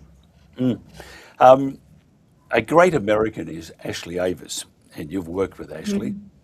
Yes. Tell me about your work with Ashley. And by the way, she has been under a little bit of fire, which I think's not warranted. I think she is doing a fantastic job. And she's a very good person too. Tell me about Ashley and your work with her. Yeah, no, she's absolutely amazing human being, and her creative vision to, you know, be able to tell these incredibly important stories, to bring it to the screen and touch people and just speak about it in a very eloquent way as well. So she got in contact with me after, when she was kind of deciding whether to come here or not, and we had a talk about what's happening. And fortunately, she decided to come here, and she's been, absolutely amazing with her support and the way she's, taking time with all the locals and politicians, and been very amazing. So I'm looking forward to the documentary. How do we stop this? Because the shootings are still happening, which I find. I sort of think, how could you enhance an atrocity even more? You just continue it. So we're talking about the aerial culling again in November, which could very well happen earlier. We have the continual killing of these beautiful horses. How do we stop it? I think it's very much at this stage public pressure, and that clearly that they don't really care at this stage. It's been discussed in Parliament, and Penny Sharp completely disregarded any of this, or the signatures on the petition. That's why it was discussed in Parliament. She completely disregards, people's voices and the fact that majority of people don't want this to happen. So I think very much people power, and that's what I'm trying to do as well, to raise awareness and get more people involved. So the more people involved and the more people using their voices, eventually they have to listen. But at this stage, they're just simply not listening. What about, because I mentioned before, and I'll talk about it a lot, that we did a broadcast couple from a Jinbine at Moonba Huts, which borders the actual park itself, and there was a stream, and by the way, it was enormously freezing. I learnt something about rugging up, because you've been all the climate, you don't, no, that's not going to be that cold. Let me tell you, they almost arrested me, thought I was doing something wrong, because I was shaking so much. But she did a hop, skip, and a jump across the stream, and it was incredible. As soon as Lynn popped into that park, it was like a Stephen King novel, like it was dead. No life, no birds, no nothing. I find that incredible and highly disturbing. You're in the park. How do you find it? Is it becoming lifeless, lack of that goodness, more of the terror, the death, the suffering? Absolutely. There's some specific areas that I used to go and photograph these absolutely stunning herds of horses, and most of the horses in those areas were completely eradicated in the 2024 cull. And when I go there now, I might run into one or two horses in one day, and what otherwise I run into massive amounts of deers and pigs and rabbits and foxes. No birds. That used to be the most. I used to photograph black cockatoos, gang cockatoos, kookaburras. Like, the bird life was amazing. It was just very much a thriving ecosystem. And when I go to these areas today, it's just absolutely dead. there's only the deers and the pigs and rabbits left, and it's completely ripping up the ground, and somehow the Brumbies gets blamed. So I wish people could have seen the way it was before they started this aerial culling, because it was very much a thriving ecosystem, and now it's just, like you said, dead. You're on the land. You seem to be very level-headed and a very honest person. Well, we know you are anyway. Tell us your thoughts on the claim, which is a false claim, and there's no evidence, but your thoughts on the horses just destroying the environment.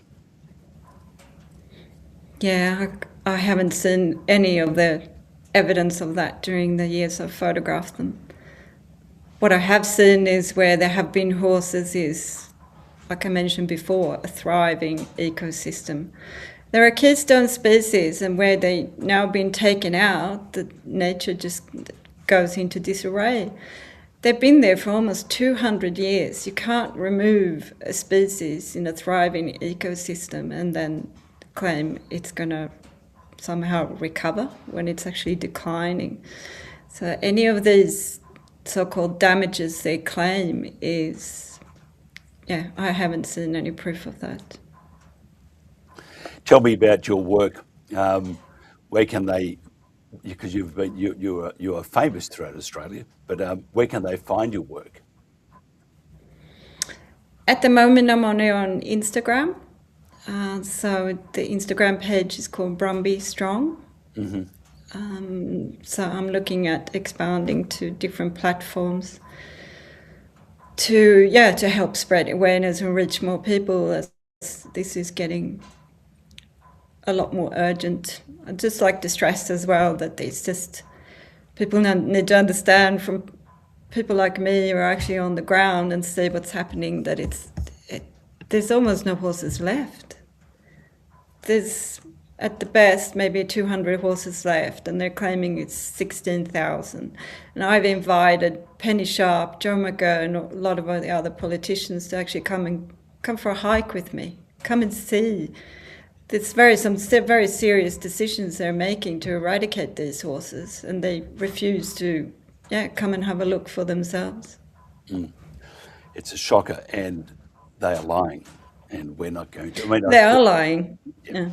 And some of the things that we've uncovered about the ISC, which we probably people do know about it, but there's all this stuff floating around, as you've heard, and we're trying to join the dots, which is not that hard. But no, above all else, we just need to stop, don't we? We've got to stop this killing, because they've said it. They're not backward in coming forward with their intentions. They want to obliterate, make sure there are no more horses. And now they're quite honest about it. It's everywhere. And yet, here's something. We've got Snowy 2.0 destroying the environment. We have the state government pouring in millions to build new walking tracks. Hello, that's going to do more damage than the horse. So it is truly just a lie.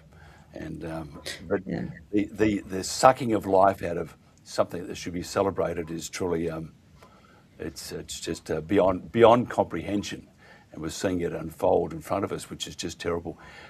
Kiki, if somebody wants to find out more about you besides Instagram, can they do that? Is there another way of doing that? No, at the moment it's only my Instagram. Good on you. Good on you. Okay, good. Your, as I said, your images are just magnificent. I defy anyone to look at the images and not swell up and get quite emotional, because they're beautiful. And I thank you for your effort and your descriptive photography. It's just sad but beautiful. And thank you so much for your time. Thank you for having me. Our pleasure. This is the Country Telegraph, and we're talking about Ashley Avis. This is Ashley. My name is Ashley Avis. I'm a filmmaker and the founder of the Wild Beauty Foundation. We've just returned home to Los Angeles from Australia after several weeks abroad, documenting the events surrounding the culling of the Brumbies, the shooting of wild horses by air and on the ground. We have chosen to release the following footage so that it can be helpful for education, for awareness, and for any existing litigation that is occurring in the courts. Please be aware that what you are about to see is very difficult to even comprehend. As of now, as of today, we have 90 days to stop the next cull in November. Please raise your voice, and thank you for being Brumbies strong. Oh my God.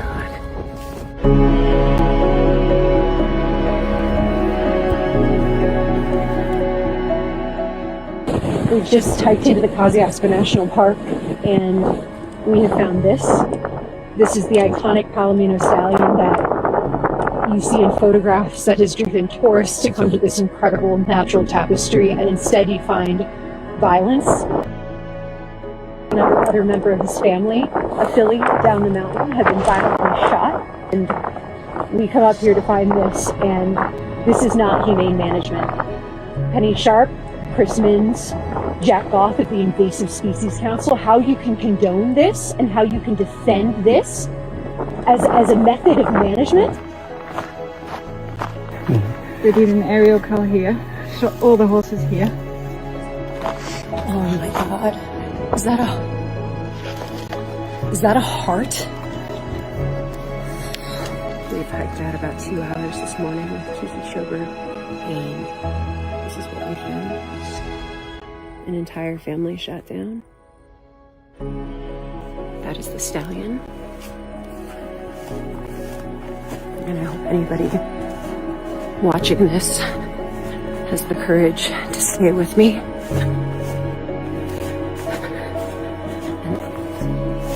I think it's very, very important to see this and to bear witness, because silence and inaction is complicity.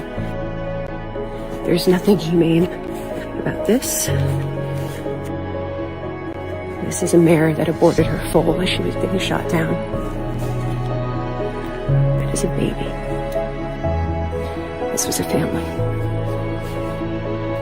There's nothing humane about this.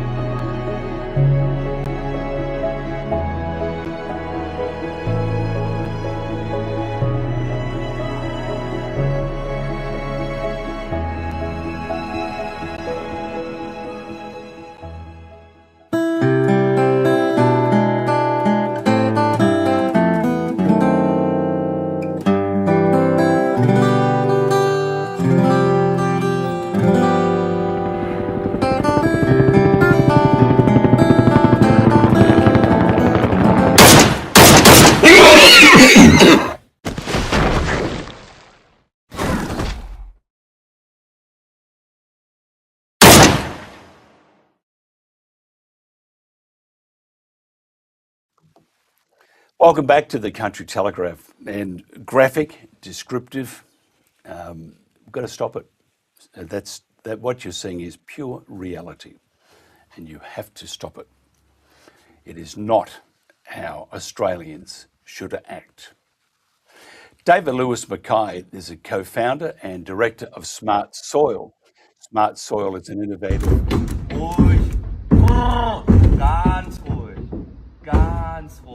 I'll come back to you in a second. And I have noises in the background and everything. Where am I? David Lewis Mackay is a co-founder and director of Smart Soil.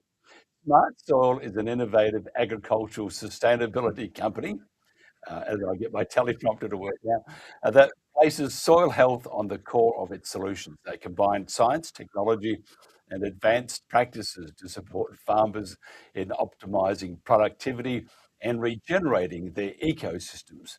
Today, we want to discuss with David seasonal variance and resilience. David, thank you for joining us. G'day, Mike. Good to be here, mate. Good. I hear that the troops are out in full force in the background. Yeah. Hopefully they're not being too noisy. Now, I want to, before we get into what we're talking about, because we cover globally some of the issues that face those without a voice we're trying to give a voice to, such as the horse, and more on that for next week when we kick off the Pulse. I always want to get your opinion. This is how they look after the horse in Germany, and I'd like to get your opinion on this, please. So I'll play this, and this is an opinion from someone who knows a lot about soil and is learning more about German horses. Ganz ruhig, ganz ruhig. Ruhig, Paul. Ganz ruhig, ruhig, ruhig. Komm her, Fury. Fury, komm her. Langsam. Ja, komm. Ja, komm. Ja, fein. Ja, fein gemacht. Super. Ganz ruhig. Ja. Und los. So there you are. That's and by the way, we're very serious on what we do here. I'd like to know your thoughts on how the Germans look after their horses. Probably better than we do at the minute. At least they're,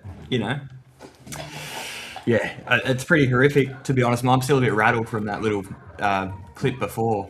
It's terrible. It's just terrible, and the fact they're going to try to start doing it in Western Australia as well. I mean, you've got our support, so in fighting this. So whatever we can do to help. We need to do more, don't we? Oh, 100%. Everyone's, this is the thing. I think in this day and age, people need to realise that they do have a voice, and that's the beautiful thing about the internet is anyone can get on there and speak their truth.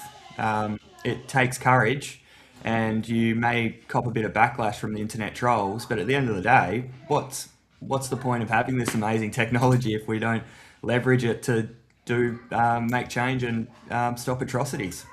Yep, that's right. And it's not how Australians should act anyway. I mean, truly, this is it's pathetic. It's I always refer to the ISC as other words which I won't use at the moment, but they are the old bridge gluers, the ones that used to glue themselves to the bridge to stop cars from going over and stuff. And 130 members, and they control government. I mean, the government gives them 20 grand a year, which is nothing. Yet their profit and loss showed that made, I think, we had close to $3.2 million. Most of those are from donations from not from mums and dads. And if they have 130 members, unless they're millionaires, they're not going to donate. So you got to ask yourself, this creepy organisation. I mean, here's something. Governments around the world place other organisations into other countries. And their job is to create chaos. Simple as that. And same with NGOs. They sometimes create chaos on purpose. Do you think what they're doing with the horses, as an example, and other distractions, do you think this is part of their chaotic plan to just disassemble what Australia used to be like? And next week on the polls, we're going to look at one of the major political parties, which I believe is under the influence of Israel. And you got to ask yourself, why would they do that? I mean, isn't there a law against that? So this Brumbie killing across the country, there is no evidence that they do any damage. Yet they come out and say they're destroying the ecosystem, and they're not. Do you think maybe there's especially if a company with 130 members or group, a charity group, NGO, on the profit and loss show that they made profit, 3.2 million? Yeah, something's a bit amiss there, Mike, but I do think that giving them credit for perhaps orchestrating and being organised enough to do this all deliberately, well, I think that'd just be, you look at how incompetent government is at building a project, or building a bus shelter or whatever it is, it blows out. We can't do anything. We can't build a roundabout in my local town here for under $5 million. So it does, without getting too conspiratorial, I do think, I just don't think that they're organised and clever enough to be able to do that. But it does make me wonder sometimes, are we deliberately destroying the natural systems in this country to open it up for mining and international interests? That could be the only thing that, because if we keep managing this continent the way we're managing it, it is going to become more fire prone, which is what we're seeing. We're going to have less rainfall, so it makes it less inhabitable. We're going to have less biodiversity because we love killing things that don't exist here. it's a similar story in the space that I work in. I don't do too much with the invasive animals, although it is sort of starting to overlap with the farming discussion. But it is just interesting to note that when the Invasive Species Council, I don't know exactly what the peak body for weeds, but I still believe they're classed as an invasive species. I know it wouldn't be this Brumbie issue, but for example, they go on, they get so many millions of dollars of funding, hundreds of millions of dollars. I'll have to correct that figure. But we've never eradicated a weed yet in Australia. We spent all this money trying to eradicate weeds, but we've never been successful. So if we keep doing the same thing and getting the same result, why don't we try something different? Yeah, someone wrote in, philanthropic dark money is where they get their money from, and I believe that. Also, I think if you want to create chaos, let's do it. I mean, look at the fire ants. I mean, here's another one. Those terrible fire ants, which are going to take us away and eat us for Sunday lunch. So anyway, but let's get a really bad chemical cocktail out. Okay, we're going to spray these fire ants. We're going to keep spraying these fire ants. Oh, by the way, we're destroying all the ecosystem around those fire ants, and we're going to spray those fire ants, and the fire ants are still there. And yet, the guy called Trevor Hold, he has imported this looks like a TARDIS or a space machine or a Dalek or something from the US. It works in steam. You put it down, you turn it on, it's gone. Environment's still fine, ecosystem is humming along. But no, they go after him, discredit him, do what they can to shut him down. You have to wonder, and you are right, they keep going the way they are. You have chemicals after chemicals after chemicals after chemicals. What chance does this country have of becoming a food supplier to the rest of the community? Oh, absolutely. You eat the bugs and be happy. That does it. Like cockroaches. The amount of small producers that are going broke in this country is a real worry. The amount of corporate interest buying farmland is a worry. 2 seconds, sorry, Mike. I'm just going to ask my kids to keep it down a little bit. And this is called good parenting as he disappears as I'm trying to get my teleprompter down to work, which has just gone cactus on me, so I can't see my questions at all. There it goes. It's completely disappeared, my teleprompter.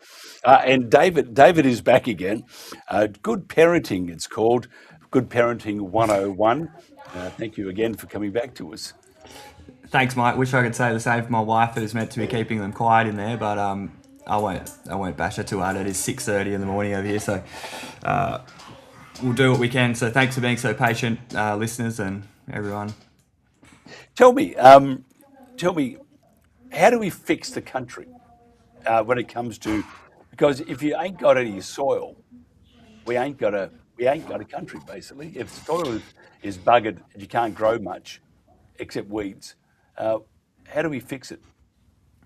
Amen, Mikey. That is what I've chosen to spend my whole life on, whole life. I've spent the last 10 years, but it's a third of my life being a young man. But I plan to keep focusing on soil because I do believe that is the one lever that we can pull that can have the most effect across the greatest amount of acres, and it does impact all of our livelihoods. We all eat, we all wear clothing, we all put fuel in the car, we all need it. We all turn the tap on and we expect water to come out. We expect water to fall from the sky. So soil is the foundation of all those things. I can't remember who said it, but human civilization, relies upon that top 6 inches of soil. Unfortunately, we would be lucky to have a centimetre of topsoil left in this great country. So our mission is to help farmers and land managers to rebuild that that soil and the topsoil, because that is where all the magic is. That helps us grow out a healthy food. Can you tell me what building resilience into the soil means day to day? Absolutely. So yeah, we've talked about on this show before the soil carbon sponge, which is essentially, if you imagine a black spongy chocolate cake with lots of air pockets in it, when you scoop up a healthy soil, that's what it should feel like in your hand. It should be crumbly, it should have structure. Whereas most of the soils nowadays that we would work with, you would pick them up and they'll blow away out of your hand because there's no structure or life whatsoever. So for every 1% of carbon that we can build in the soil, we hold vast sums of more water per acre. It's something crazy. I'd have to pull it up, but it's over 100,000 litres of water, of extra water per 1% of organic carbon per acre. So we're not talking about a small amount here. So you have to imagine that if we were able to increase the soil organic carbon across Australia, even if it's just in the agricultural land, which is the most accessible and most workable right now, we would have an incredible effect on just the water that we would store in the soil, which would grow more plants. It would cool the planet. We all talk about, how hot it's getting and climate change and all this fear-mongering stuff. But the agency needs to be in. Well, let's build the soil carbon up and hold more water in the soil, because then we're not going to have floods. We're going to have fewer fires. We're not going to have droughts because we start actually storing the water in the landscape. So yeah, I was really excited to hear that Stuart might be coming on, Stuart Andrews, who I've talked about before. That he'd be a great man to have, because the work that he's doing is beyond the soil and then into actually the water as well, and how that's being treated on this. They're inextricably linked, but he's doing some awesome stuff. So he'll have some good stuff for you. We had Caleb Hoffman on before you at the start of the show, and we had I had a note from someone that works for the New South Wales government. It said that we're off our rockers, basically. We didn't know what we were talking about. So I invited them on. I wrote back, said, look, sincere invitation, come on, talk to us about these things, because we can all learn from each other and have a very honest discussion and civil discussion. And at the end of the day, we know more because we've had that discussion. And she blocked me on her Facebook, and I can't write back to her. And I'm thinking, where did I go wrong? I've just invited her to come on. And so what I would probably think then, if they've blocked me, that it's just the government machine working to discredit you or anybody else that comes on to talk about something that they're not pushing, just discredit, which we saw in COVID days. And so I thought, how odd though that they would block me and decline the invitation, because you and Caleb and this lady could have come on and had a conversation with us. And how magnificent would that have been to share and to have a truly frank conversation about the future of this country. But anyway, she didn't want to do it. Hey, can you tell me, are farmers slowly changing their way of thinking? Absolutely. Yep, it is. And not just farmers. We've said from sort of day one that if we truly want farmers to change, I'm talking from an eater's perspective now, the consumer. If we want our farmers to change, then we need to ask of that and sort of demand that production of our produce. So the consumers actually have a really powerful role to play in shaping our food system. So if more people are asking for this style of production, then farmers are going to adjust to suit that need at the market. It's basic supply and demand. But as conditions become more challenging, you no longer really have the choice to not follow this style of production. I think most of the good farmers that are left have been doing this already for a decade. There's still a lot that are clinging on for dear life to the old system because that's all they've ever known. And I must say, because I've copped a bit of flack as well from some of the clips I've shared from being on here talking about glyphosate, and I just want to put the message out that I'm not having a go. I'm not ripping the boomers that have got us into this position. You know, I'm just trying to state the new science that's come out of how horrific this chemical is. And can we admit that there's an issue, that we're using this much of it, and can we start to make a change? Because if we don't, it's not you know, I don't do this work for me, I do it for my children and their generation, because I see how much the land has even degraded in my lifetime. And I think, okay, we keep going on this trajectory, we're absolutely stuffed. And we're all going to be stuck with our $2 million 500 square meter blocks and $1 that a lettuce that costs freaking $50 down the supermarket that's full of poison. So let's try and change the trajectory a little bit. And it's really interesting. It's because glyphosates, and paraquat's another one too, but glyphosates are in Roundup and farmers. My dad used it. 70 countries have said, can't use it.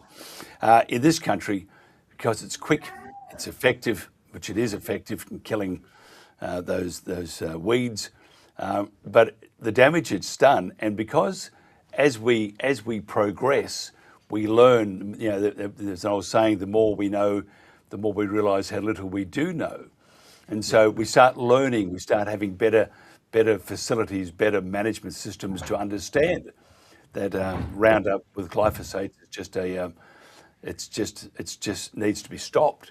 And it's not you making that up or me making it up or someone down the road making it up to pick on people who have used it. They didn't know that before.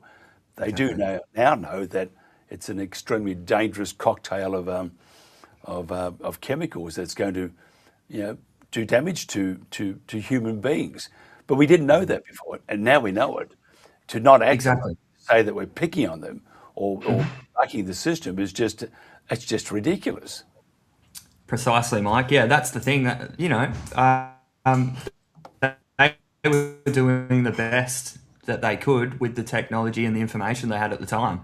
I mean, what an exciting time to be in agriculture when all that was coming online, the green revolution and the promise of abundance and amazing production coming out of World War II.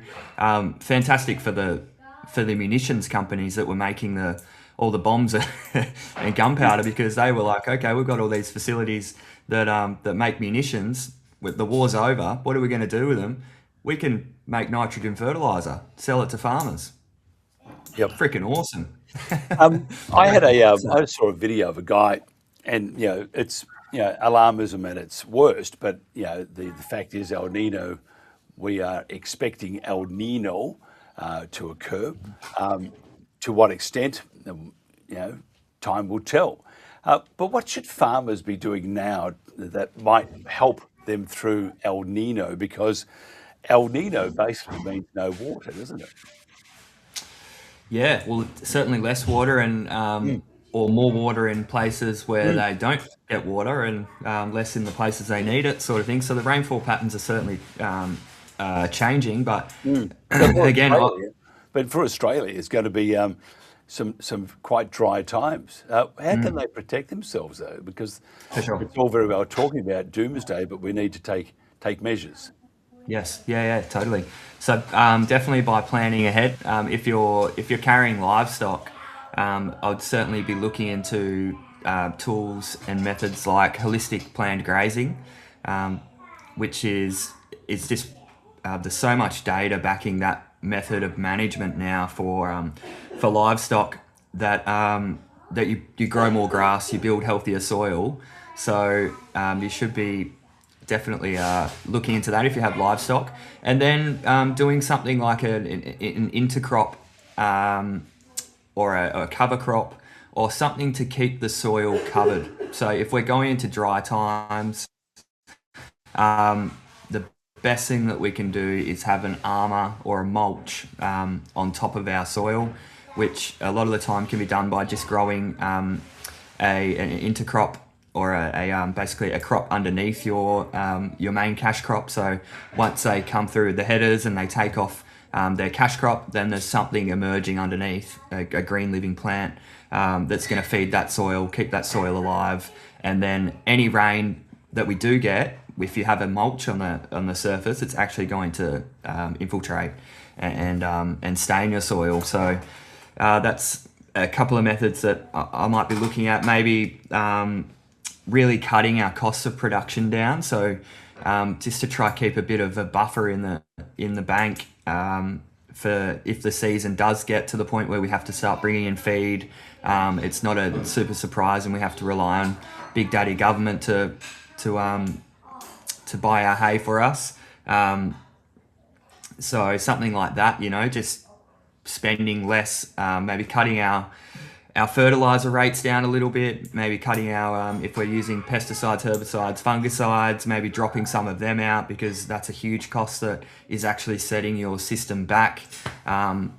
So yes, a couple of little things like that, Mike, is what I'll be looking at, and just learning, I would be going around, and YouTube is just such an amazing resource to learn regenerative methods. We're lucky enough in Australia that we've got some of the pioneers in regenerative agriculture all around Australia, and that's come through being in a tough environment, because we are such a tough environment to farm in. If you don't utilise the natural system, then it's really hard to be profitable as a farmer in Australia. So have a look at what other people are doing. Yeah, and to prepare for El Nino, I would suggest a conversation with you, David. How do they do that? Nice one. So website, Smart Soil EDU. We are just rounding off a cover cropping cohort. We're in week 6 at the moment with Kevin Elmy. So we've got a bunch of Canadian producers on at the moment who we're working with, and a few Australians actually out in Queensland and whatnot. So that's a really good way to build that sort of peer-to-peer connection with other farmers. So it's not just me telling you, I'm not telling you how to farm at all. It's a conversation and a learning experience, so we can all learn and grow together. Email is fine, socials, Smart Soil, you'll find us there. And yeah, thanks, Mike. Thanks for having us on. David Lewis Mackay, appreciate it all the time. I think you speak a lot of sense. It's nice hearing from the younger folk. In fact, the younger folk were in full force behind you today. Sorry, I'll hopefully have my office finished soon. No, we like the back. I like to see you sweat. I'm wondering what the hell is going to happen next. David, always a pleasure. I think the future of farming in the world is you're in the right direction, and we do need to take more note. Get hold of David Lewis Mackay at Smart Soil. Oh, excuse me. This is, as I cough on air, my throat's about to go. This is, third time lucky, the Country Telegraph. Burrinjuck Dam is 98 years old. It was completed in 1928, and the concrete is deteriorating from the inside out through a process called alkali silica reaction, which is an irreversible chemical expansion that causes cracking and weakens the structure over time. In 1937, engineers discovered structural weaknesses so serious they drew up evacuation plans for 20,000 people living downstream, and the dam has only aged since then. Right now, Burrinjuck holds 1,026 gigalitres, but the catchment it sits on covers nearly 13,000 square kilometres and routinely delivers far more water than the dam can store. In October 2022 alone, around 1,200 gigalitres flowed into Burrinjuck in a single month, more than its entire capacity. And the excess had nowhere to go but downstream into communities that ended up flooded.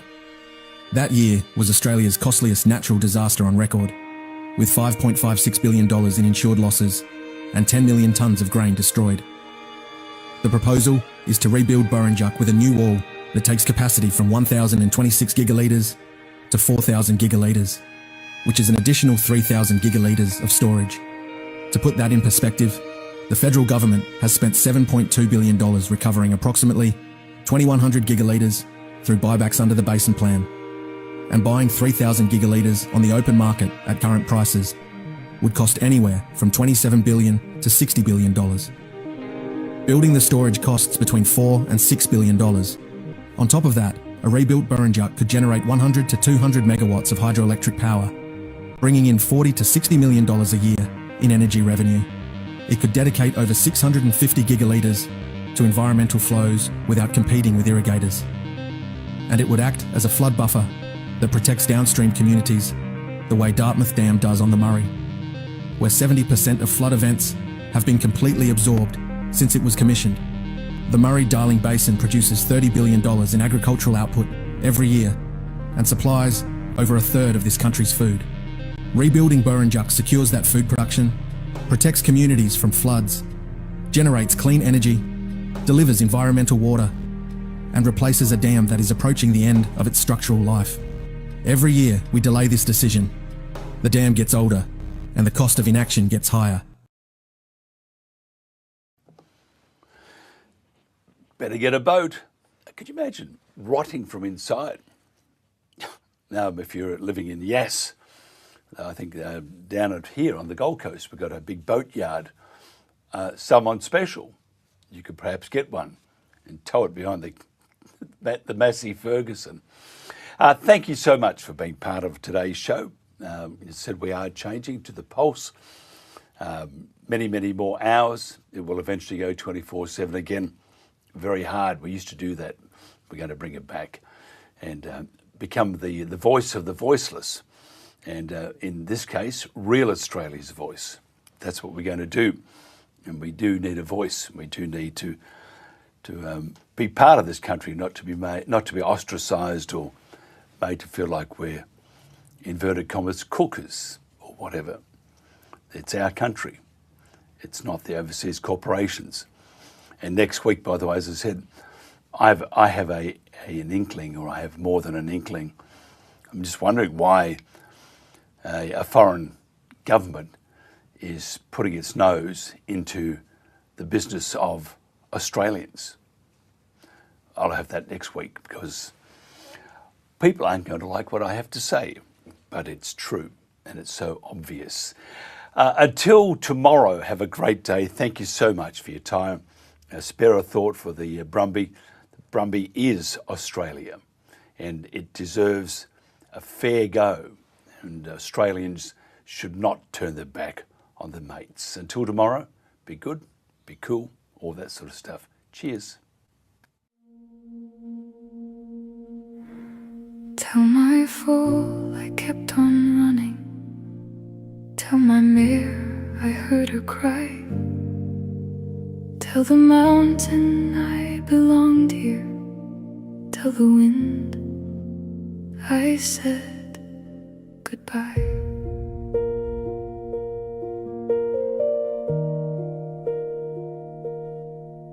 Brumbie hoofprints etched for generations in the snow. I've watched the foals become the mares, the stallions old and slow. Here in the snowy mountains where my life began, across hills, ridges and open plains my fellow Brumbies ran. I've led them through winter storms, drought and summer rain, but I can't outrun what follows now. Shield my family from this pain. My ancestors crossed the oceans, but I was born upon this land. These mountains are my birthplace, the Snowies are my clan. These mountains hold our memories, our family history. If home is where you're raised, then this is where we should be. Tell my foal I kept on running. Tell my mare I heard her cry. Tell the mountain I belonged here. Tell the wind I said goodbye. Stay close beside me, little one. The thunder isn't rain. The sky sky itself is hunting us, and I cannot stop the pain. I gather those I love and turn to face the sound. Though every instinct tells me run, there's nowhere left for us now. These mountains hold our memories, our family history.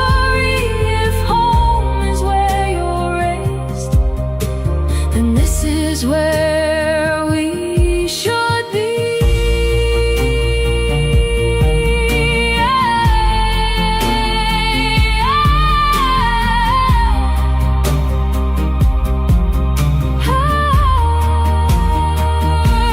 I don't know the reason.